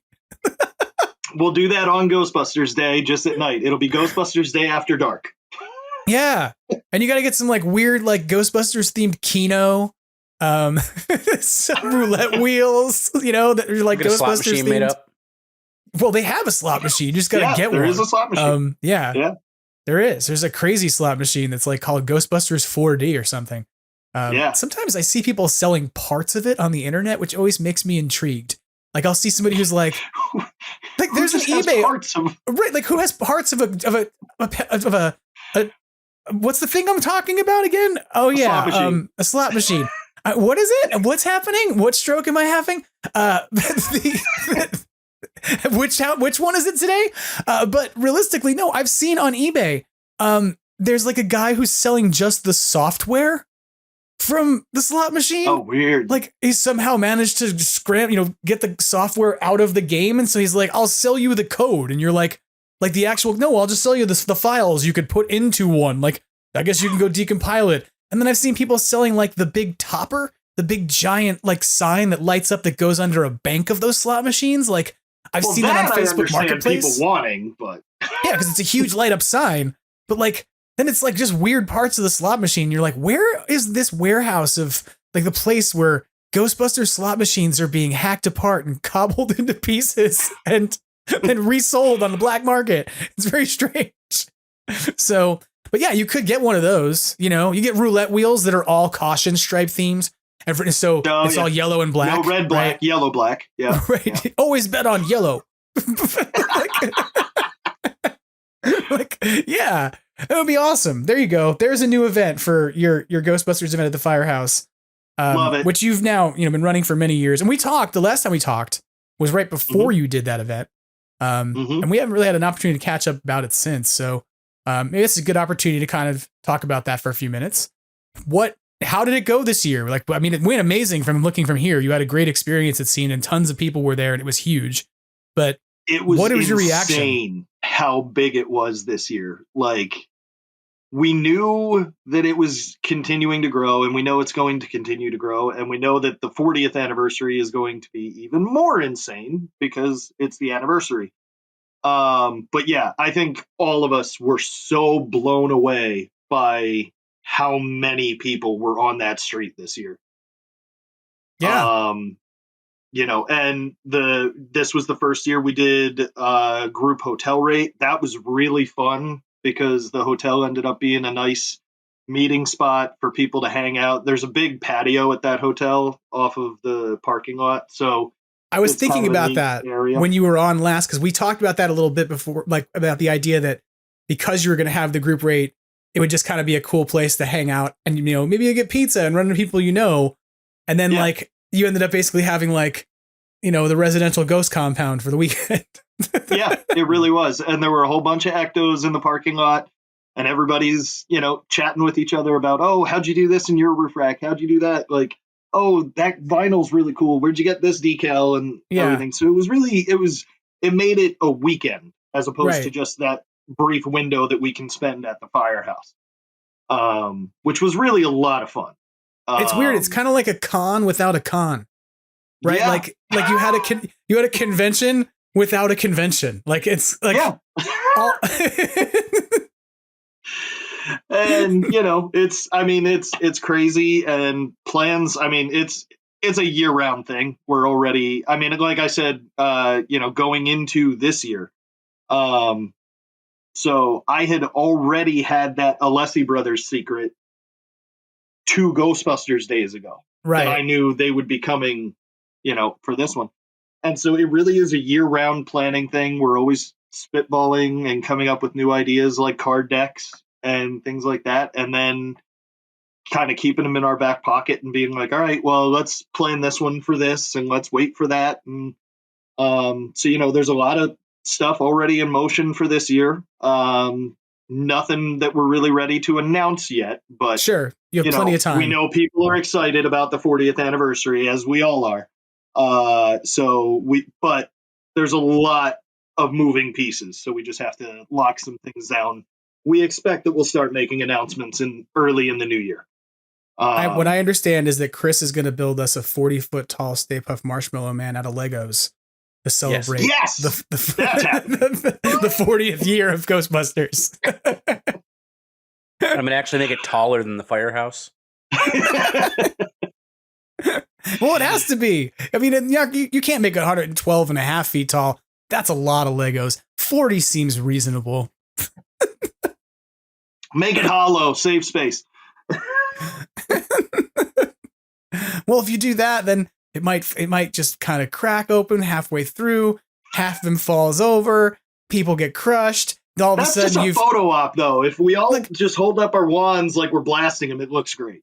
Yeah, but you also don't want to be like the iconic memory of the Sonic the Hedgehog balloon colliding with a light pole on the Thanksgiving Day parade in 1993 that every person who's ever lived in New York remembers, because it was not only the day that someone was brutally injured by a light pole, but also the day that Sonic the Hedgehog was no more. Sonic the Hedgehog exploded.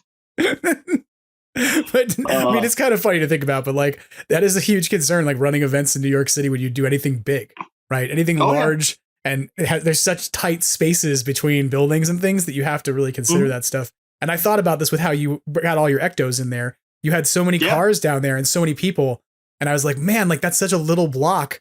And you were concerned already about how many cars you could really reasonably get in there. And I know that when I talked to you beforehand, that the concern was that, hey, it's a working firehouse, right? But then you ended up with a street that was completely full of people. So how did you navigate that? Like, did they end up sort of like having a coverage for the day from other firehouses, or like did you have to have this understanding of like? No, they actually got a call in the middle of Ghostbusters Day and had to go. Like, all of a sudden it's shoving the merch table out of the way, getting them space because they do pull the rig out onto the street, right? And so they all ran out, got on the rig, and took off. And we're like, okay, back to pictures and everything. And was everybody who was there like, was everybody there just kind of collaborative and like, oh, we got to get out of the way of the fire truck and move? Like, is that? Yeah. Fans were very good about that. The Buffalo team sort of, I don't want to say we served as bouncers or anything like that, but we tried to help out and just like loudly announce, to sort of run out ahead of the firemen, like, hey guys, they have a call. Everybody clear out. They have to get to the rig. Like, and everybody really did just move out of the way, parted for them. And that's important because if they don't do that, then that's where I'm sure some senior FDNY people would get upset. And it would be like, hey, you're not doing this anymore. So, right. So you've now inspired. You've now inspired in my brain, by the way, a fan fiction, which is a mashup of Ghostbusters and Roadhouse, in which Ghostbusters are bouncers. Ghostbusters bouncers. We need Ghost Bouncers, the movie, right? And it's just like they're Ghostbusters who are bouncers at a nightclub or at a bar for ghosts. Like if the ghosts get too out of hand, then they got to step in, right? Take care of situations, but otherwise they kind of just keep the peace and hang out. They're just bouncers. You want to drink and celebrate. You want to eat a lot of hot dogs from a hot dog cart. You want to scare some people. It's totally fine. But if you try to manifest things too much, take over the world, the ghost bouncers got to step in. There you go. There's a cosplay for next year for you. Ghost bouncers. Ghost bouncers. How is that not already somebody's mashup? Like, I don't know. People have mashed up everything. It's a franchise now. That's going to be the next franchise. And they're also gonna be a franchise that their logo has that guy from Bar Rescue as Moogly. That's like the whole John Tapper. Yeah. He's the John Tapper Moogly. Exactly. He has his arms folded and he has hair that's like greased back and he's wearing a suit, but he has Moogly's face. I love it. All right, that has to be your secret card now that goes inside this card deck. I'm just saying. That's in there. You know, we had ideas for the Joker card, but I think that's it now. Oh, that's a funny idea. Ghost bouncers. I'm going to talk about that at some point again. But anyway, sorry to get sidetracked into my own stupidity and free associating. Oh, it's cool. I will ask you, what's probably the most like important or memorable thing that you think happened this Ghostbusters day? Like a thing that for you was the pinnacle of the day for you? Because I mean, there's so much going on, right? And there's also so much you're responsible for at that event. Whereas like a lot of the people who are there are just kind of attendees, whereas the folks in your franchise have kind of become, you organize it, right? So it's kind of like it falls on you if something goes wrong. And so I imagine that it has to be, as much as it's fun, it's also kind of stressful. What's the big takeaway of the day for you that was like the big moment that you were like, this is great. This is what this is all about. Burnsy, you got one? Well, the Alessi brothers doing Saving the Day was probably the best part for me.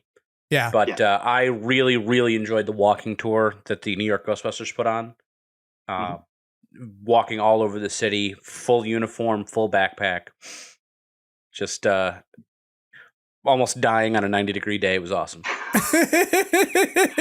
It is kind of weird that like when you talk to folks who do Ghostbusters cosplay, it's like, I enjoyed the baton death march of carrying a 45-pound object on my back, wearing far too many layers of clothing that I can't easily remove.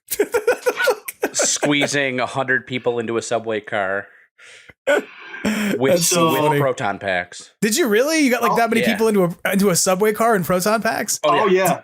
Did anybody get a photo of that? Because that would have been an awesome photo. New York had video of just like 100 Ghostbusters coming up a subway escalator. Just that's so funny. Constant. I have to look for that video. That's great. I made the mistake of walking up those stairs. Take the escalator, Burnsy. Come on. I mean, for me, hey, I have to say, I appreciate that. If you're going to be a Ghostbusters fan, at some point, if you're going to do it right, you do have to walk up a few flights of stairs in New York City while carrying all the equipment. Like that is a check the box moment. You do kind of have to walk up a few flights. Otherwise, have you really done the work? I haven't carried any of that in New York. I should shut up. But like, I can appreciate that authenticity, even if you consider it now a mistake, because walking upstairs in that proton pack is definitely a screen accurate kind of move. Dan, what were you going to say? Sorry. So for me, though, I'll say I have two moments, and one of them is the same as Burnsy, which is definitely the Alessi brothers. Actually, like announcing that and then kneeling down in front of them, like on the sidewalk there, and watching Saving the Day be played in front of the firehouse. Yeah, was so surreal. Like. That it's like, okay, not only is this happening, but we organized it, like, was just amazing. And then actually a really cool moment for me personally was at the end of the day. So the tour had left. There was just a few people left, kind of milling around, taking a few more photos, just even hanging out and chatting with other fans. Yeah. And I kind of like announced, sort of, all right, that's it, guys. We're all done. We're heading out. Thank you, everyone, for coming. And I turned around and started walking to my car, and someone yelled out, I still have no idea who this person was, yelled out, "Thank you, Dan." And I actually welled up at that. I was just like, whoa, that was actually really nice to be acknowledged. Yeah, that's cute. That's nice. I always feel like when you're doing stuff because you want to do it for other people and you don't think about why you're doing it for yourself, and then people acknowledge that like you did a lot of work, it means a lot, because like I think in your context, it's like you're not walking around looking to be like, hey, I'm the guy who did all of this. Like you're out there trying to promote it. And then by nature of that, you often become the face of the things that Buffalo's doing, right? Like you and I have met before, and Chris and I are just meeting today for the first time and stuff. But like, I don't ever get the impression that you're out there being like, this is mine, as much as you're out there trying to say, this is for the fandom, this is for the Firehouse, and to sort of carry it that way. But I say this also about like, I love the LA Ghostbusters, and I often say that Matt Zunick doesn't take enough personal credit because he doesn't want people to, look at the Starlight Foundation stuff as being purely LA stuff, right? Or his stuff, but it's everybody's stuff to participate in. So those little recognitions are really important though, because they're like, okay, it was noticed, like the stuff I'm doing, even though I don't want to be like the person out there going, this is mine. It makes people that, there's some gratitude for what you're doing. So that's cool. That's good. That's a good moment. Which is definitely just a cool moment. Yeah. Yeah. Oh, and one more actually that I should mention is this was actually incredibly personally surprising and meaningful. Was this year's Ghostbusters Day is the first time that my parents came. Oh, right on. So they came up from Philadelphia. They didn't tell me. They surprised me. Nice. So I'm standing out front of the firehouse with the megaphone, waiting for the Ecto-1 to arrive to try to help him park and help part the crowd and all of that. And I just hear my dad go, "Yo, Liberg!" And I'm like, okay, this is amazing, but I'm also at like peak stress level trying to get everything parked right now. Hi, hello. So that was just really cool that my parents showed up and supported it. And, obviously they know my love of Ghostbusters and everything ever since I've been a little kid, but there's only so much I can talk about this event. Experiencing it in person is absolutely totally different than anything I can put into words. No, that totally makes sense to me. Like, I will tell you that as a person who did like college policy debate for years, an esoteric academic activity where people get together every weekend and argue from like Friday afternoon through late Sunday night about whatever policy issues existed. I could tell my parents I was a debate coach and with the tournaments. They had no concept of what I meant, like in terms of what that meant in terms of going to it. And it's the same way that's like I can tell my parents, like, yeah, I go out to conventions and I like to go try and help people fundraise for Starlight Foundation. And I put on a Ghostbusters flight suit and they're like, okay, so what does that really mean? Like, do you talk to people? Do you take photos? Do you charge money? And you're like, no, it's just you go out and do these things and people, join a raffle, whatever. But there's no way to really convey what that experience is like to somebody who's outside of it until they see it. And so I totally get what you're saying because, it's like, I don't know. You do kind of have to see it to believe it, if that makes sense, Yeah. Yeah, absolutely. So it was really cool to actually see them get to see what I've been telling them about for a few years now. Yeah. That's awesome. What would you say? I don't want to say like, what's your biggest challenge that because I want to be like, let's talk about negative stuff, but like, what's something you're hoping to accomplish next year that you don't have to get specific, that you didn't get to do this year or that didn't work quite the way you wanted to do this year? I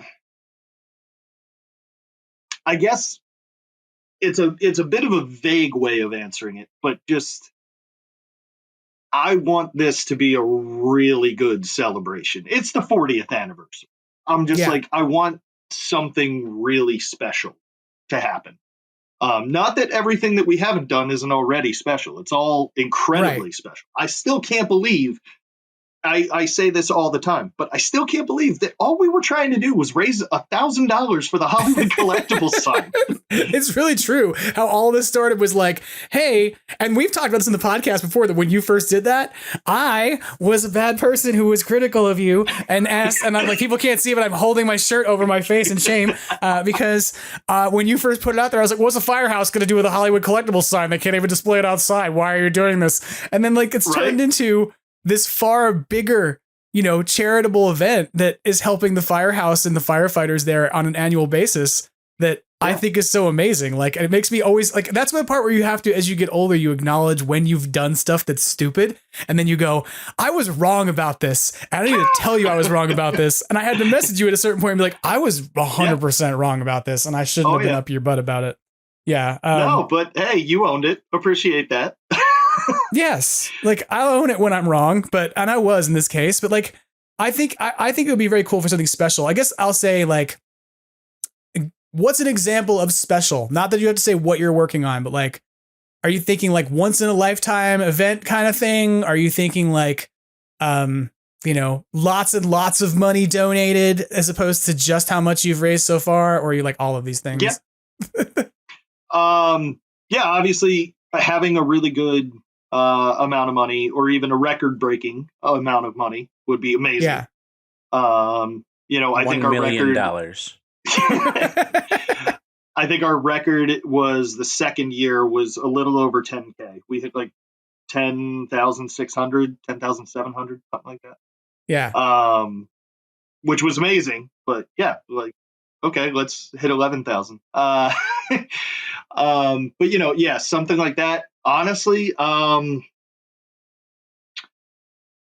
see, like, I can't necessarily even say, and I'm not trying to discourage people from coming, but I can't even say like, oh, I want a record-breaking crowd. I want 1,000 people out there. Like, there's a limit to how big this can get in terms of people on that street. I guess I really hope that everyone who comes has a great time. I hope that it's a great way of celebrating the anniversary. I hope that Firehouse, or whatever it's actually called, has come out by then so that we can all enjoy it and discuss it. Sorry, that's good. I hope that I know the title of the movie by then. Yeah. That's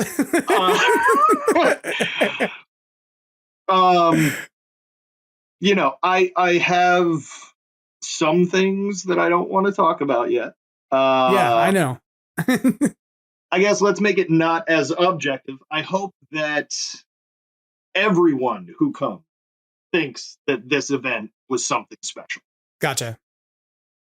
Chris, anything you aspire for, hope for, want for the 40th or the next? I actually will agree with that. I just want everybody that ends up coming out, that ends up donating, that ends up giving us any minute of their time with this event to enjoy themselves and have it be a wonderful 40th. Yeah. Because it only happens once. I'm going to throw something out there that I want to wish cast into existence about your event. And it's nothing you have to take responsibility for. I want somebody else to. I want, and like, if there's anybody out there who, like, I don't know, is in Sony public relations and marketing, on the one hand, I want them to like do more to sponsor your event and like collaborate with it because you're doing an amazing job of doing stuff for the franchise. And that, frankly, I'm just going to say it, was far more Ghostbusters Day than anything anybody else did. And there was a writer's strike and there were other things going on and there were issues. And I know that, but what you're doing is at this point, almost to me, like broaches the level of Ghostbusters Day, but without the Wizard World terribleness and water. There was likely access to water despite the fact that it was hot and water. But I also would love to see somebody take up the mantle of working to live stream your event. Like the thing I think that was the most challenging for me, like watching like from afar, was I would love to be there and couldn't. And I think that you did a great job of trying to shoot the Alessi brothers like performing and stuff. And it was pretty steady on like mobile phones and stuff. But I was like, well, what if you could actually collaborate in advance and set up to get like a few cameras actually positioned on the building? Like, and then you could have them out there and change between them and have just a couple people who basically did like camera switching and feed switching, such that and that would also mean like that way you didn't have to deal with just the megaphone of trying to talk to folks, but you had like the public, you know what I'm saying? Like the public address stuff. Yeah. And so that's stuff where I'm like, if there's folks out there in the community who do like production work and who are in New York and want to collaborate, I don't want to like say that you want this, but I'm saying that they should reach out to you if they have services, because I think it would let you take this event and do more, not just to share it live, but potentially document it. It becomes footage that you can put out on your franchise stuff that goes up on YouTube. People see it and they start to get a sense that like, yeah, this is a fundraising opportunity that exists each year and that there's sort of a resonance of it in the community that we point back to, as opposed to kind of it gets lost in like social media. Does that make sense? Like that it goes in feeds. Absolutely. That then hopefully remember those photos. I really like that idea. We did acknowledge in our debriefing of this year's event that we needed to be better about content of the day. Just because, we will do our quick live and all that, right. But then what do we do? Like, and should we be posting more photos during the event as opposed to photos as a recap and stuff? So I like that. That's sort of in line with some of what we were thinking, but I actually really like what you were saying about the multiple camera angles and stuff like that. If that's something we can make work, I'm intrigued. I think about this. I mean, it's the challenge for everybody running the event is that you can't document your event well while you run it because you are in the midst of running it. And the person who I want to give a shout out to is Extraplasm guest number 1, Stephen Shea, who like we haven't had on in a while, but was way back at the very first episode. Stephen is a member of the LA Ghostbusters, right? But he's also owns a production company. So when they are doing events, he shows up with his proton pack and all his stuff and all of his gear and in his flight suit. And he also brings his like studio quality camera and mic. And so you will find him often at the event, like the proton pack is off. And what he's doing is shooting like pieces of B-roll and little vignettes and interviews and things throughout the day to edit into a package later so that way they have a compelling video about the event and what they were doing. And I want to see more franchises in general do that because I think that that's like producerly stuff that people can learn to do. There's so many of us at this point who have learned how to use, digital production tools. I'm making a podcast from my office. What you all are on this on a conversation from across the country in your respective homes. Right. And so all those tools exist at this point to document and do those things and do all things that influencers, quote unquote, do. So there's no reason why the franchises themselves can't do some of that work to kind of produce and market and create that content. And so that's why I kind of say like, it would be cool if there's folks, especially because it's like New York area, there's folks out there. This is a funny joke that is not mine. But there was really great photos of the Ecto 1NJ. And I can't remember if it was Nick or if it was Greg who said it. One of them said it to me, but there were really fantastic photos that came out from New York Comic-Con and they were like outstanding and they didn't take them. They were just photos that ended up getting posted to the internet of the car that were really great.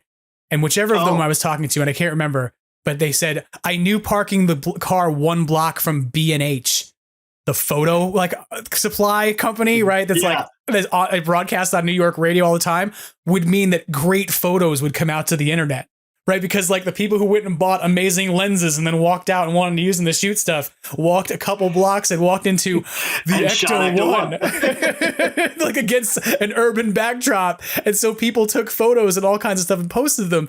And it's like, he was kind of joking about it, but it's like, that's leveraging the existing photography community and the existing art community and sort of production community that exists in around New York City and kind of being like jokingly strategic and parking the car right where photographers are likely to walk by. But like if we were all thinking about that a little more of like not just how do you market this event to the folks who are here, but also how can you share what you're doing with folks at home? I think that that's what lets people also learn how to make better events. Like how to construct better, because it's like I see what you're doing and I can try and do my own version of it, So, but I want to give you like a huge. That's none of that's critical about what you did, because like everything you are doing is so amazing. Like I every time I see what you're doing at this event, it just gets bigger and bigger. I'm like, it really did just start out as me bickering with Dan about why he doesn't need to buy $1,000 sign for a public institution that has taxpayer money. So why do they need $1,000 sign? They can't even hang outside. Because this is what it led really, to. Outreach. Appreciate the kind words, man. It's been a hell of a thing. And you know what? I do have to say, like, going back to your point about sort of sponsorship or Sony being involved and us sort of running Ghostbusters Day, or I don't really know how you phrased it, but they have been very supportive and they help out with some giveaways and things like that. And so I do have to give them a shout out there. I know you weren't flagging them. No, I just mean that I would love to see them support it more. Like, it's not a suggestion that they don't support it. Like, I think that they are embracive of it and love everything that you're all doing. But I would love to see them kind of like, look, I'm not going to pretend that I would not love to see some of the principal actors from the Ghostbusters films, like for Dan Aykroyd to show up at the 40th anniversary at the Firehouse would be, to me, like an amazing thing to happen. I'm not saying it's ever going to, or that that's a thing, but like, and it's not as if Sony can be like, our dreams. Dan, you have to go. We all do, right? But I mean, like, it's not like Sony could look at Dan and be like, we order you to go, Dan Stansroyd. You will go. I don't know if you know this, but that's my new name for him. I've been saying this for several episodes. Because Ray Stantz and Dan Aykroyd have merged into one being in my brain at this point, that they're just one. They are one entity. He's just Dan Stansroyd now. But like they can't demand he's there. But I mean, like that's the kind of stuff where I say, have them come out, you know, not make them, but work to try and see if you can have them guest appear at these things, even for like 15, 20 minutes to help drive the fundraising event, because it's something that benefits the firehouse. It would be amazing. And we're always trying to find ways to bring different talent and other people to this event. So, we're working on it, and hopefully, it would be great if Sony's able to help out with stuff. One other thing we should talk about that we haven't talked about yet, and it kind of comes back to what we were talking about in terms of producing things and being producerly and using all the skills, is that since we last talked, you went off and found your own podcast to make. Way to go. It wasn't good enough to come on here. No, but like, I just enjoyed it so much that... But to be fair, it's not like an ongoing recurring thing that's happening every week as much as it was kind of like a mini series as a podcast, which I thought was cool. Like you had this idea, and I think like I'm hoping you're going to do more of that kind of thing, because that notion of like, hey, it doesn't necessarily have to be a weekly podcast, but we can do a mini series of maybe 6 or 8 episodes on a particular topic that all fits under one channel or one, entry on iTunes makes tons of sense to me. But you did this mini series podcast where you basically did a chapter by chapter dissection of James Green's a Convenient Parallel Dimension, the unofficial history of Ghostbusters. And I thought this was so amazing. Like he came on and was a guest on this show, then you were, and then you ended up together like, let's do this chapter by chapter. And I was like, oh, that's such a good idea. I wish I thought of it, but I'm glad you did, because that's great.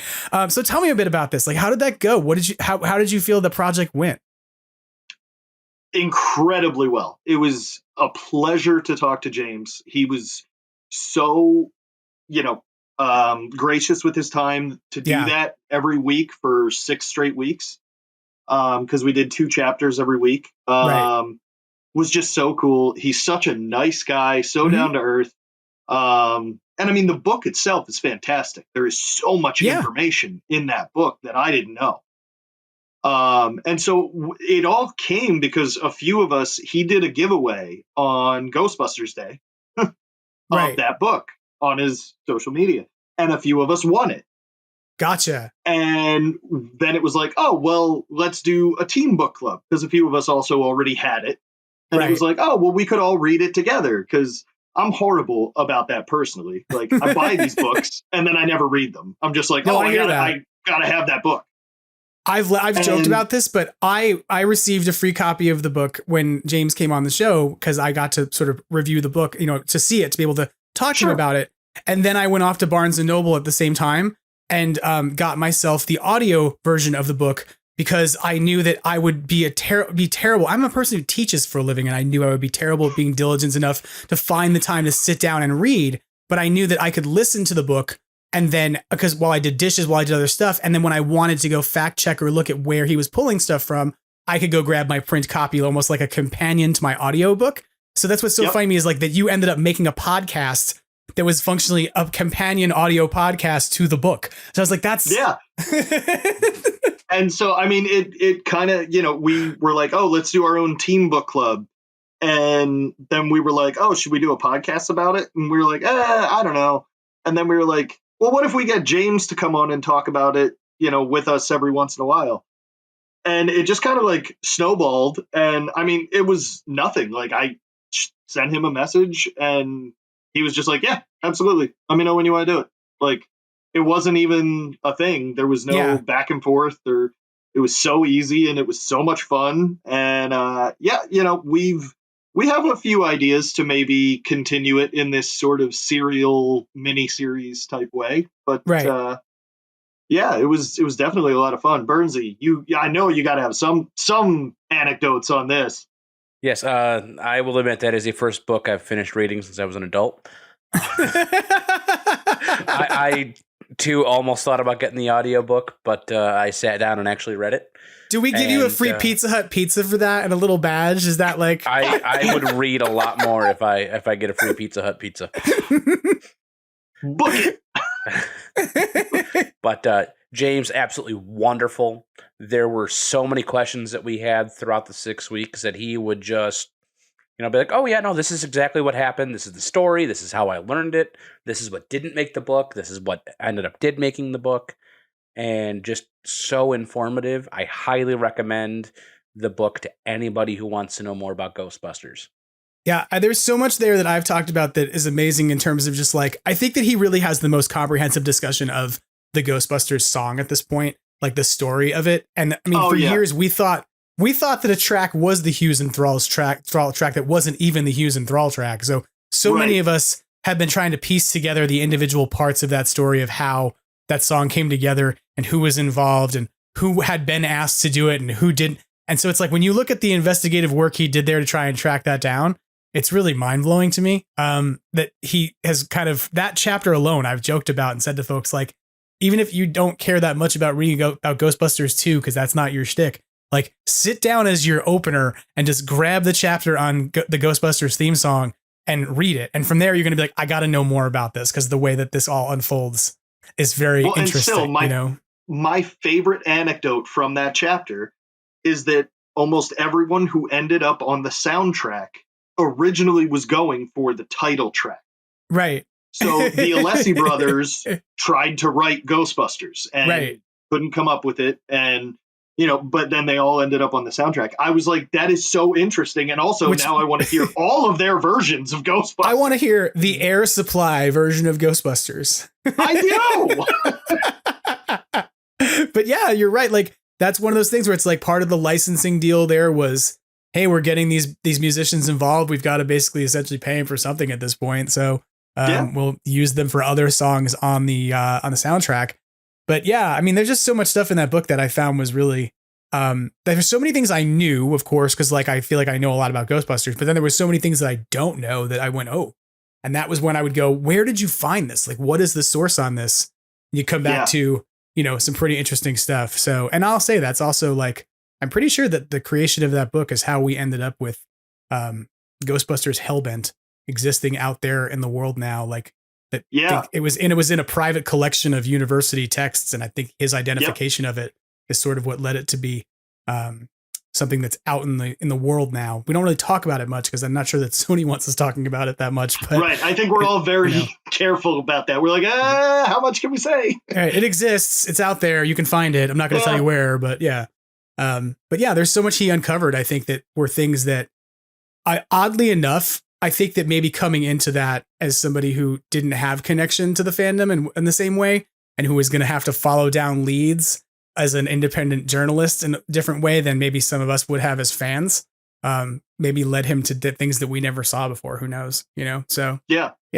And I'll say this, actually, one of the super fun aspects of this, and I'm sure you can relate to this, with recording your podcast, now that I have experience on two of them. One of the most fun aspects with James was what I'll call the green room when we weren't recording. Yeah. And it was just all of us chatting with him, even though that's what the podcast is, when it was just shooting the shit and he could actually say whatever he wanted because it wasn't being recorded. Right. It's the secret podcast. Right. Yeah. It's not actually a podcast. It's the part that you have club. Right. Yeah. Like, I mean, it's funny to say, but it's like I've had that conversation with several people who've come on Extraplasm where we talk afterwards, right, or beforehand. And people have been on the podcast before who will go, this is the podcast we could have recorded, right? And it's like, we could have, but then that probably would have made some people upset because we'd be talking about things that, might maybe, emotionally sensitive for people out there that don't want to talk about publicly. But you get to kind of have a conversation about, look, I can't necessarily confirm this, or somebody didn't want to talk about it publicly, but this thing happened, right? And it's like, that green room discussion is something that I think creates relationships between people, so it's like, I'm going to have to edit in here and figure out how I want to handle this, because I guarantee you when I re-listen to this, I'm going to be like, oh my God, what are you doing? Fucking, why are you talking about all the zebras? But I think that, there is a weird thing about podcasting, especially when you do it several times over with a person. Like we've done this now a few times, that you begin to develop a relationship in a way with that person that's almost like interpersonal. You get to know people, you have conversations with them. It's different than conducting an interview and like, oh, hey, let's sit down 30 minutes. These are my questions. Thank you very much. I got my answers and moving on. I'm going to go write my content. A podcast to me is like a generative thing. It's a conversation. It has to be an ongoing discussion where people can put, different viewpoints into it. And that's what makes people want to listen to it. It's like sitting around at the bar, listening to people talk who you might not even know, but they're like, I had a very like visceral experience like that once when 9/11 took place, not to be like, let's bring it down, everybody. But when it happened, not to bring it down, but let's talk about 9/11. I remember going to a bar near my house in college with my roommate, and we sat down at the bar and we were all just sitting there. The news was on and there was like the sound was turned off, and it was the quietest it had ever been in this bar. And the entire time I'd been there, because nobody wanted to play music. Nobody was like turning on sports. Everybody was fixated on this terrible thing that tragedy was happening. And all of a sudden, like one person at that bar began talking, and they were like a postal worker. And then the next person who started talking was like a guy who, like worked for the city, like hauling trash. The next person who started talking was a newspaper reporter who had come over and been like, I need to get out of the newsroom because I just need to get the hell out of here, and to just come over to get like a drink, and was like, I need to. And so it was just like this strange pool of people who otherwise like never would have had a conversation. But because there was this shared thing that they really were invested in the moment, it opened up a conversation. And from that moment on, anytime you were in the bar at the same time with those same people, there was this awkward need to kind of nod.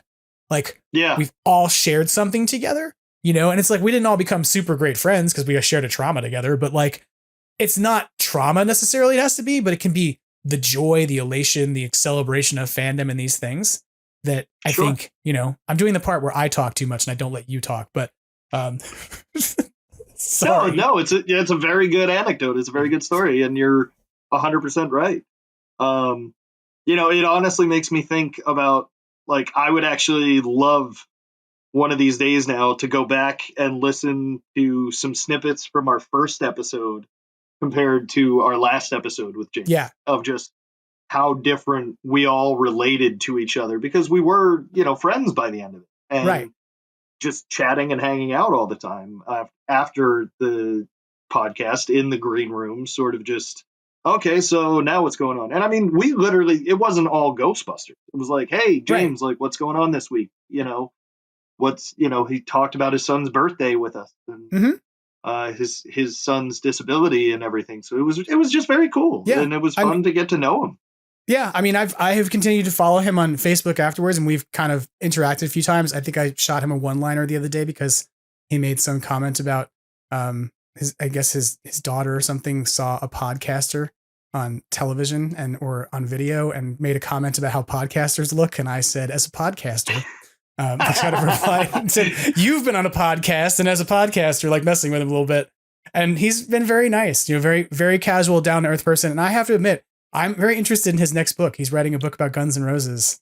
I'm definitely interested. I'm really interested in it. I'm really glad that I got to sort of find him as an author and as a voice who's like doing kind of, sort of unauthorized biographies and histories and things, and interested in digging into stuff that maybe other people don't necessarily want to talk about, and is uncomfortable for some folks, but that ultimately adds to the understanding of what the texts and movies that we love, where they're coming from. And maybe that's a better way to think about this, is like, it's not about talking about shared trauma as the example I gave, which sounded miserable, but it's about talking about shared texts. It's like talking about the shared experience of digesting and evaluating a text that really this podcast ends up being about, that ends up being about, and that is so meaningful. So I'm glad it was such a success for you. If people want to find it, because it's out there and they can still listen to it, where do they find it? It's available on all of the major podcast services. So just look in your podcast app for a convenient parallel discussion.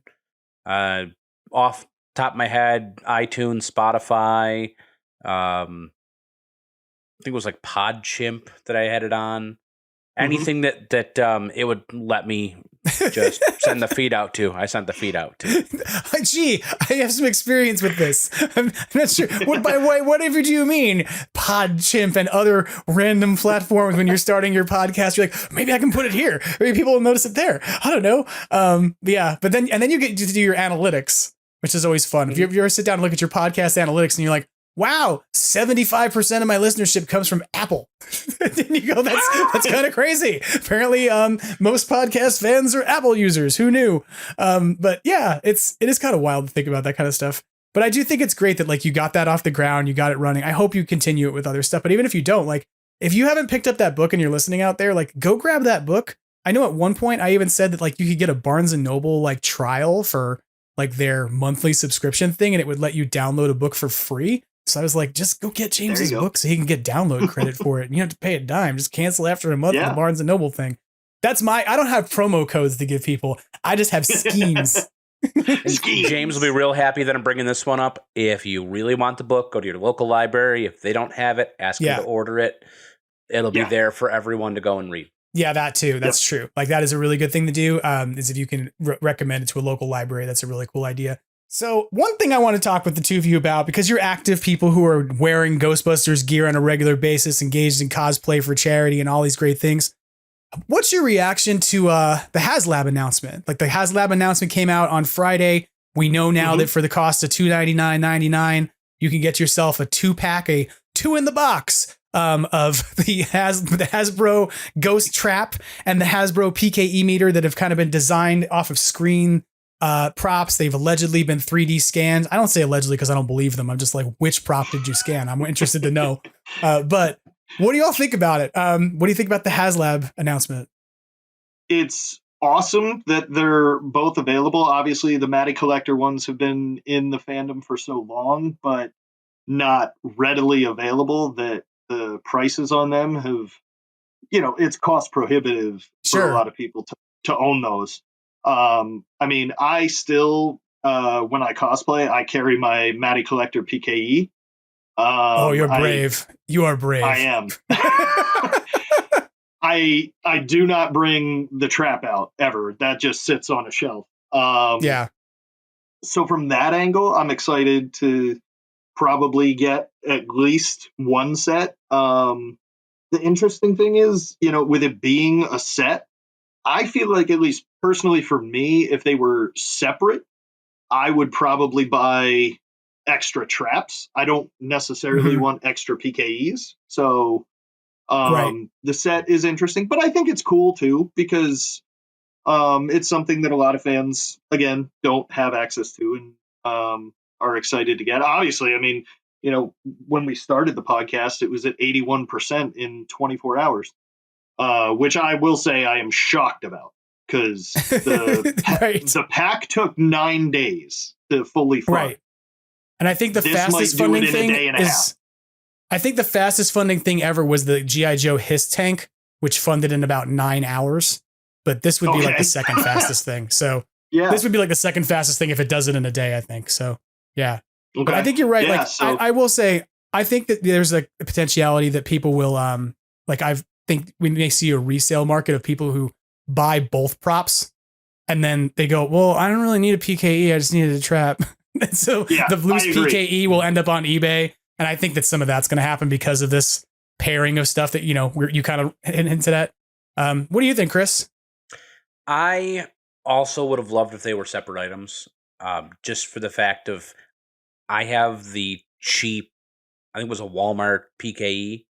Yeah. Best thing I've had as a cosplay item, because whenever we do an event, I literally hand it to kids for photo ops. Yep. I would never do that with a $150 PKE. Right. But I would also buy a $150 trap. Right. So I would have that, 100%, at least one for display, one for our booth display I'd have, and it'd be something that odds are they wouldn't be playing too much with the trap. Right. So it could be something we could have in public. The PKE, though, that's going to take so much damage I'd never do. And together, I don't know if I'd be willing to drop $300 on it. Right. I'll say, especially 2 weeks before Christmas. Even not handing it off to kids regularly, I don't know how many Spirit Halloween / Target / Walmart, because at some point that thing what ended up happening there was, for folks who don't remember this, the Spirit Halloween PKE meter existed, but it was also something that Ruby's was producing. Ruby's ended up being bought out when they went bankrupt by, believe it or not, NECA. So the company that now owns them is a shell company of NECA. And so that's why when you would go to the NECA section of Target, you would find that PKE meter hanging there next to all the NECA action figures going, why did the Target employees put this weird Ghostbusters prop with all these action figures? And it was because NECA was distributing it. Now it makes sense, right?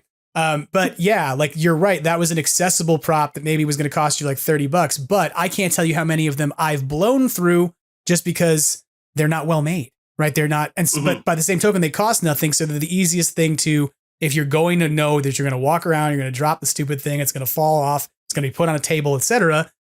It's going to be sort of sacrificial in a way. I have a spirit trap that the same thing last Halloween, I put candy in it and said, I'll put it out on the table right outside my house. And one of the kids who came over reached in and grabbed some M&Ms and the M&Ms caught on the door and he dragged the whole thing right off the table and it fell on the ground and shattered. And I went, and the mom standing there was like, oh my God, I'm so sorry. And I was like, no, it doesn't matter. Don't worry about it. Because it's like, yeah, that's a trap that I got for, on November 1st at Spirit Halloween for $20 that I don't care about. Right. So yeah, I can totally see like why, if you're thinking about utility and you don't need another PKE and you're kind of more inclined to be like, I treat PKE meters as, disposable in a way that it makes some sense. I know personally, I'm a little excited because I don't need another ghost trap. I think I listed off to you before we started how many I have.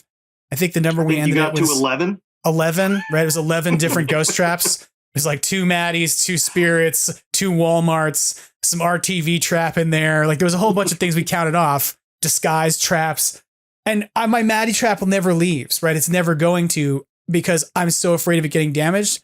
But even now, my disguise rubies trap, right? The Walmart trap, as much of that's the same thing as a spirit trap, which is infinitely replaceable. No, it's not, because it's the one that opens up and they don't make it anymore, and it was always low quality, so it's hard to have it out there and not have it break. So having another trap option for me makes sense, and I'm like, I want to buy that. But I think I kind of agree with the two of you a little bit about this, and I'll probably talk about this at the beginning of the episode this week, that I think that they could have marketed these two items separate and offered them to us the same way they did the Spengler wand and done it at retail. And the same amount of us would have come running out of the woodwork to buy one or the other, if not both. So yeah. Or multiples. Yeah.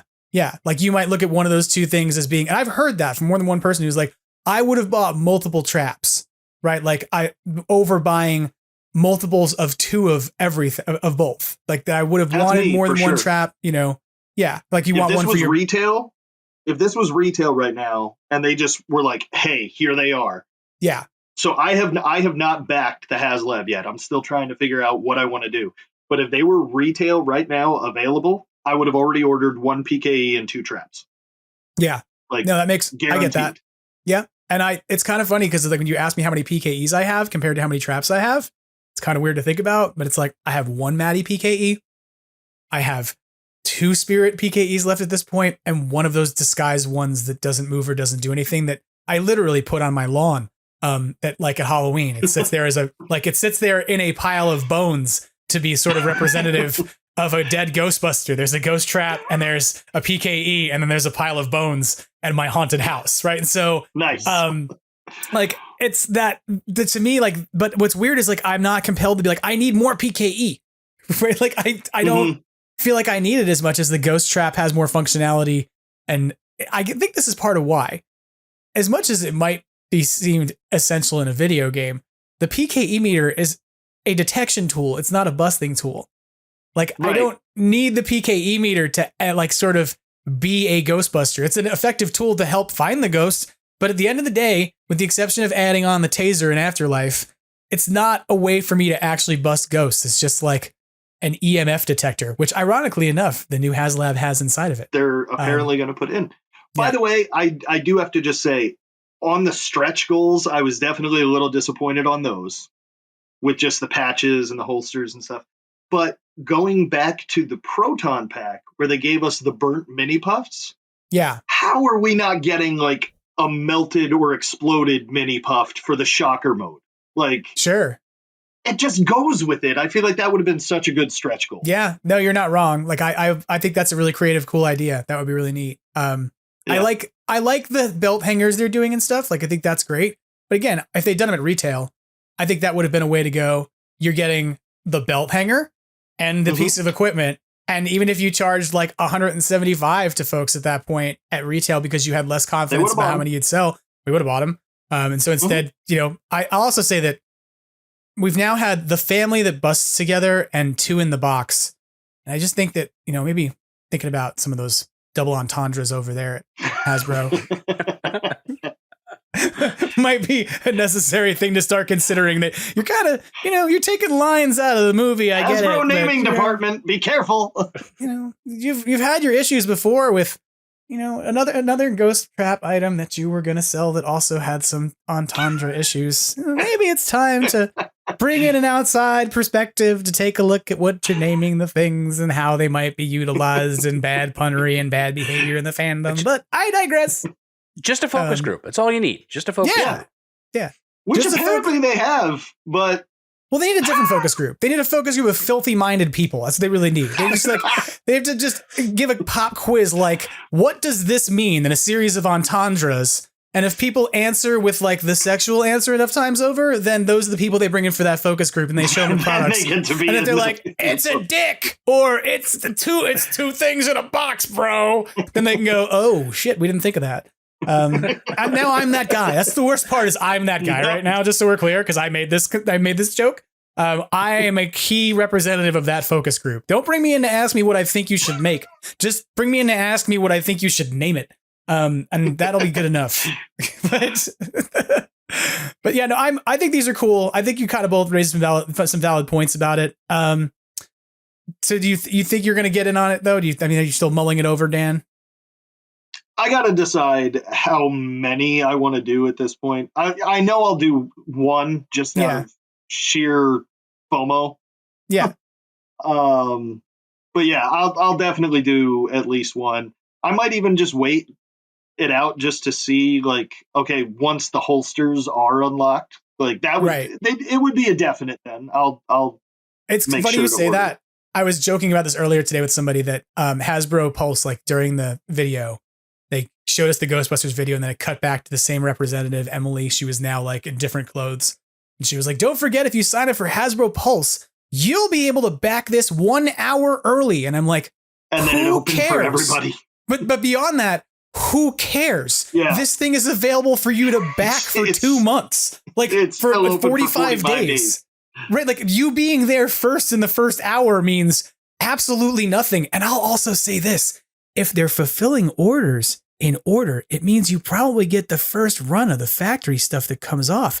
And then you go, hey, my battery compartment doesn't seem to work right. And then you have to send your stuff back because you were such an early adopter as a subscriber. See, when somebody said, see, you were like, I don't know if I can say shady things. Of course you can say shady things. Chris, do you think you're going to pick one of these up, or what do you think? I've got a debate on it. I mean, I fortunately have about 40 days to think about it. Yeah. But it's a lot of money right before Christmas.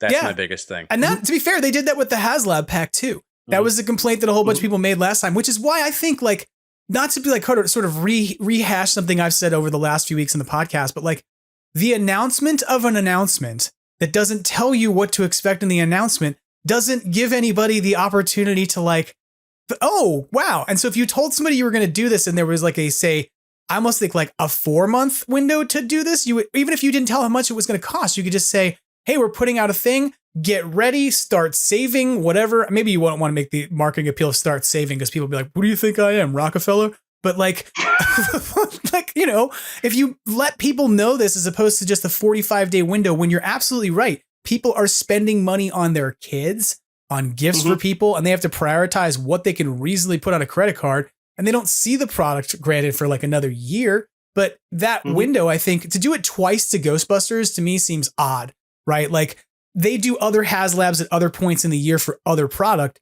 So why they did it for Ghostbusters, I don't know. By the same token, it certainly didn't hurt them. They sold 21,000 proton packs last time.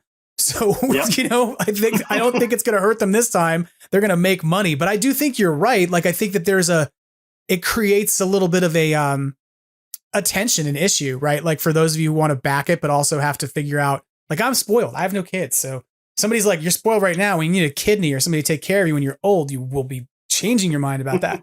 But I can do what I want flexibly to back something like this, because I don't have to worry about how I'm buying gifts for kids and making somebody's Christmas special other than like my partner. right? And she's a person looking at me at this point who's like, hey, can we stop buying stuff for each other and just like buy a cool appliance together? And I'm like, I guess so. So, it's just like, I get what you're saying. It's kind of an odd position to be put in, but and the final thing I'll say about that, because I raised it earlier, I said something about reselling the props, right? Like the ones you don't want. But there's a thing that I know is existing right now with the current proton pack market. And it's a weird thing to consider. If you there were a whole bunch of people, like you don't have to raise your hands and admit it here if you're one of these people, but I definitely bought a second one. I bought a second proton pack, and the logic of buying a second proton pack for many people was if I don't end up wanting it, I can put it on eBay and resell it, right? I can I can get rid of it. And what a lot of people don't recognize is that once they do that and they are hitting a $600 threshold, they are then paying income taxes on the attempt to sell or resell the prop. Right. Yeah. And so my concern is not like, oh, people have to pay taxes. Like, yes, pay your taxes. This is not like, welcome to Scamcast, where I tell you how to defraud the IRS using your PKE meter.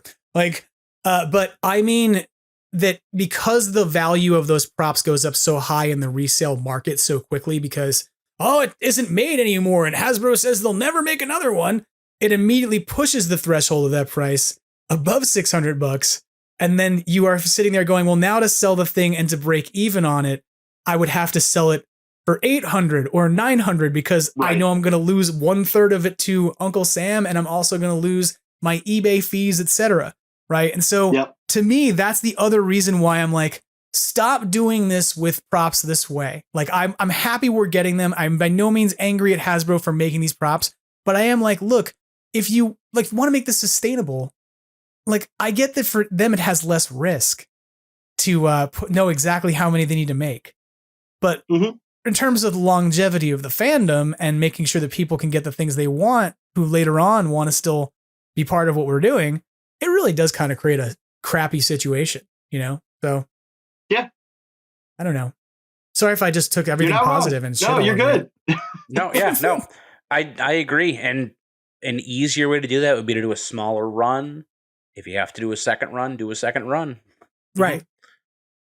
Yeah. So I don't know. Like none of that is judgmentally bad about the product. I'm really excited about, getting it. And I think it's going to be very cool. And I think that there's a lot of love put into the design of it. And I think that's what I would say at this point about so many things I interact with. It's like, whether it's Ghostbusters Spirits Unleashed, whether it's Hasbro props, whether it's movies and how movies are marketed. It's like, I love the product and I love the story and I love the art. What drives me a little crazy sometimes is the way in which we market it, and that creates anxiety for people and worries for people that if we just did things a little bit differently, you could probably be more inclusive and create less panic, amongst the deeply invested people. So, I mean, not that it's panic. Sure. It's not like, hey, they put out Ghostbusters props and the fucking world is ending.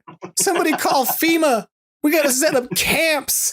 But you know what I mean? It's yeah, no, for sure. So, but as cosplayers, I'll ask you this kind of maybe a final question on this. Are you excited at least about the ability to do some modding with these? Because that's the thing I'll say about this that I think is great is Hasbro did a great job of making the Proton Pack highly moddable. And I don't know if you've seen it, but Emily from Hasbro is now in the /r/Ghostbusters Reddit forum with a post, kind of doing a post discussion about that. And somebody asked this question. They were like, are you making these moddable? Like, just like you did the Proton Pack. And she made a response, something to the effect of, legally, I am obligated to tell you that you should never take any of our toys apart or do anything with them that is not in the instruction manual for safety reasons. But that being said, the same kinds of considerations made on the previous HasLab made on this one. And so I thought that was great. Yeah.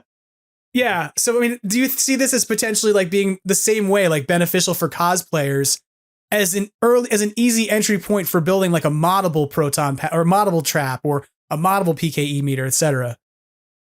Oh, definitely. I mean, seeing some of the amazing things that have come out for the proton pack so far, being able to do that with a trap or the PKE would be huge. I'm not sure how moddable the PKE is going to be with the whole EMF reader. Right. Just, interference and all that. But the trap could be phenomenal. I want to get a real taser in there, Chris. Come on. What are you talking about?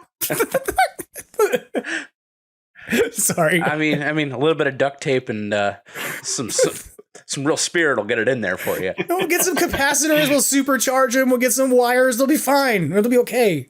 But for legal reasons, please don't do that. Yeah, don't do that. Don't do that. And if you're the guy out there, by the way, who there's a guy. If you're the guy out there who took the Hasbro little blue role play prop and you took the whole thing apart and you put a taser inside of it and you spray painted it black and made it look like the real thing and then you demonstrated using it on YouTube, you're a dangerous person. And also, I admire you.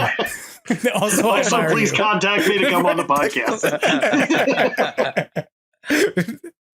But yeah, I think you're right, Chris, that like it may be kind of difficult to modify the PKE, right? But but like I am envisioning a potentiality that like maybe there's enough space in that trap and enough kind of like wiggle room on wiring that if you wanted to add in a way to shoot out vapor out of that trap, that maybe somebody pre-thought that for you. We won't know till we get it open, but yeah. So Dan, anything else you want to add about the sort of the HasLab announcement? No, I hope that with these mods and all that and how moddable the pack is and that, there's potential with these new ones. I hope that I start to challenge myself because I'm not that guy. I don't mod things a lot. But I see all these great mods that people release and everything. And I'm like, oh, I want to do that. Or I need to get somebody to help me. And I really should just like start playing with some of it myself. Yeah. I feel like we all need an introductory soldering course. Yes. Somebody in the fandom needs to do that. Like a YouTube channel that is just like how to do all the little things for noobs.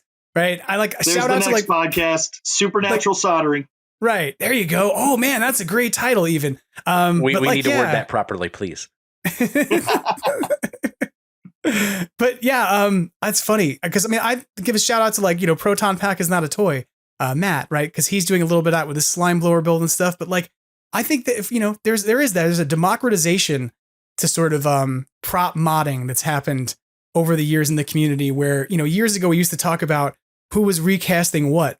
And now we talk about whose 3D model can you get to be able to print your own, right? Which is like totally different discussion. But yeah, I don't know. I'm really eager about these. I'm excited. I think we have some similar ideas about the marketing things here, but I think we also agree that there's a lot of potential here for, for us as fans. We're still going to buy the damn thing. I think, I have already. Absolutely. But yeah. So, well, I think this has been a really fun conversation to have. I really enjoyed talking with you both. And Chris, I'm glad I got to know you a bit. Dan, I'm glad we got to catch up a bit. Anything else you want to throw out there to let people know about, to sort of plug? Obviously, give us one more time the email address to send the applications for the trade. Yeah, applications for the franchise deck. Please send to info@buffaloghostbusters.com. And other than that, we'll keep working on Ghostbusters Day celebration stuff, and we'll let you guys know a bunch of stuff in the new year. Okay. Sounds good. And anything for the holiday season you want anybody to know about, since that's coming up? Do you have anything going on? If not, I'll edit this out. It's fine. Yeah, no, we do. So our two busiest seasons, well, I guess 3 busiest seasons would be Ghostbusters Day, Halloween, and the Christmas season, because we do a lot of toy drives and stuff like that. So we'll be doing a lot of Toys for Tots stuff in our area. Gotcha. Cool. People should keep an eye out for that. If anyone's looking for a good Christmas present for me, I am a size 2 in the box. Well, I will say this. One of the reasons that you and I have kept in touch over the years, Dan, is because we've talked about this, that I have a deep level friend from high school who lives in your area and who has a son who's a deep fan of Ghostbusters. And when I realized that he was coming to see you, I was like, that's so crazy that like my best friend from high school is bringing his kid to come see you. So I hope that he gets to run into you a bit this holiday season too. I don't think that they've been out to a Ghostbusters event so far, but they usually show up around the holidays. So hopefully you'll run into them too. But I always enjoy talking to you, Dan and Chris. Again, it was great to get to talk with you and meet with you. And I hope you come back soon. And anytime you want to come back and talk about things that Buffalo's doing, you're always welcome. Thanks again for coming on. Yeah, thank you for having us. Yeah, thank you. All right, we'll talk to you again soon. That about wraps things up for Extraplasm this week. I want to say thank you one final time to Dan and Chris for coming on the podcast and sharing a bit with us about where Buffalo Ghostbusters have been and what they have coming up next. I'm really excited about putting a set of those playing cards into my flight suit pocket, and if you're excited about having your logo on those cards in my pocket, be sure to get your application in ASAP and then start working on gaining those likes on social media to get the job done. I also want to thank vaporwave artist MAGNAVOX, whose version of Ghostbusters serves as our theme song each week, and Brendan Pearce of Badoochi Studios, who provides our logo and visual identity for the podcast. And Brendan, if you're listening, because I seem to be using this section of the podcast to talk directly to you each week now, have an amazing first American Halloween experience. I'm thrilled that you're here and going to get to do that, although I imagine that you're going to find that most of the candy that you might get out trick-or-treating might be inferior to the chocolate you get in Australia. We'll see. Let's rap about it. And for everyone else listening, happy Halloween. Have a safe and fun, spooky holiday, whether you're taking the kids trick-or-treating or you've aged out of that to tricks and treats of your own. Either way, have a delightful and frightful night. And as you celebrate the most haunted and ghost-filled night of the year, heed the words of Ernie Hudson. Try to have fun and always keep on busting. Take care.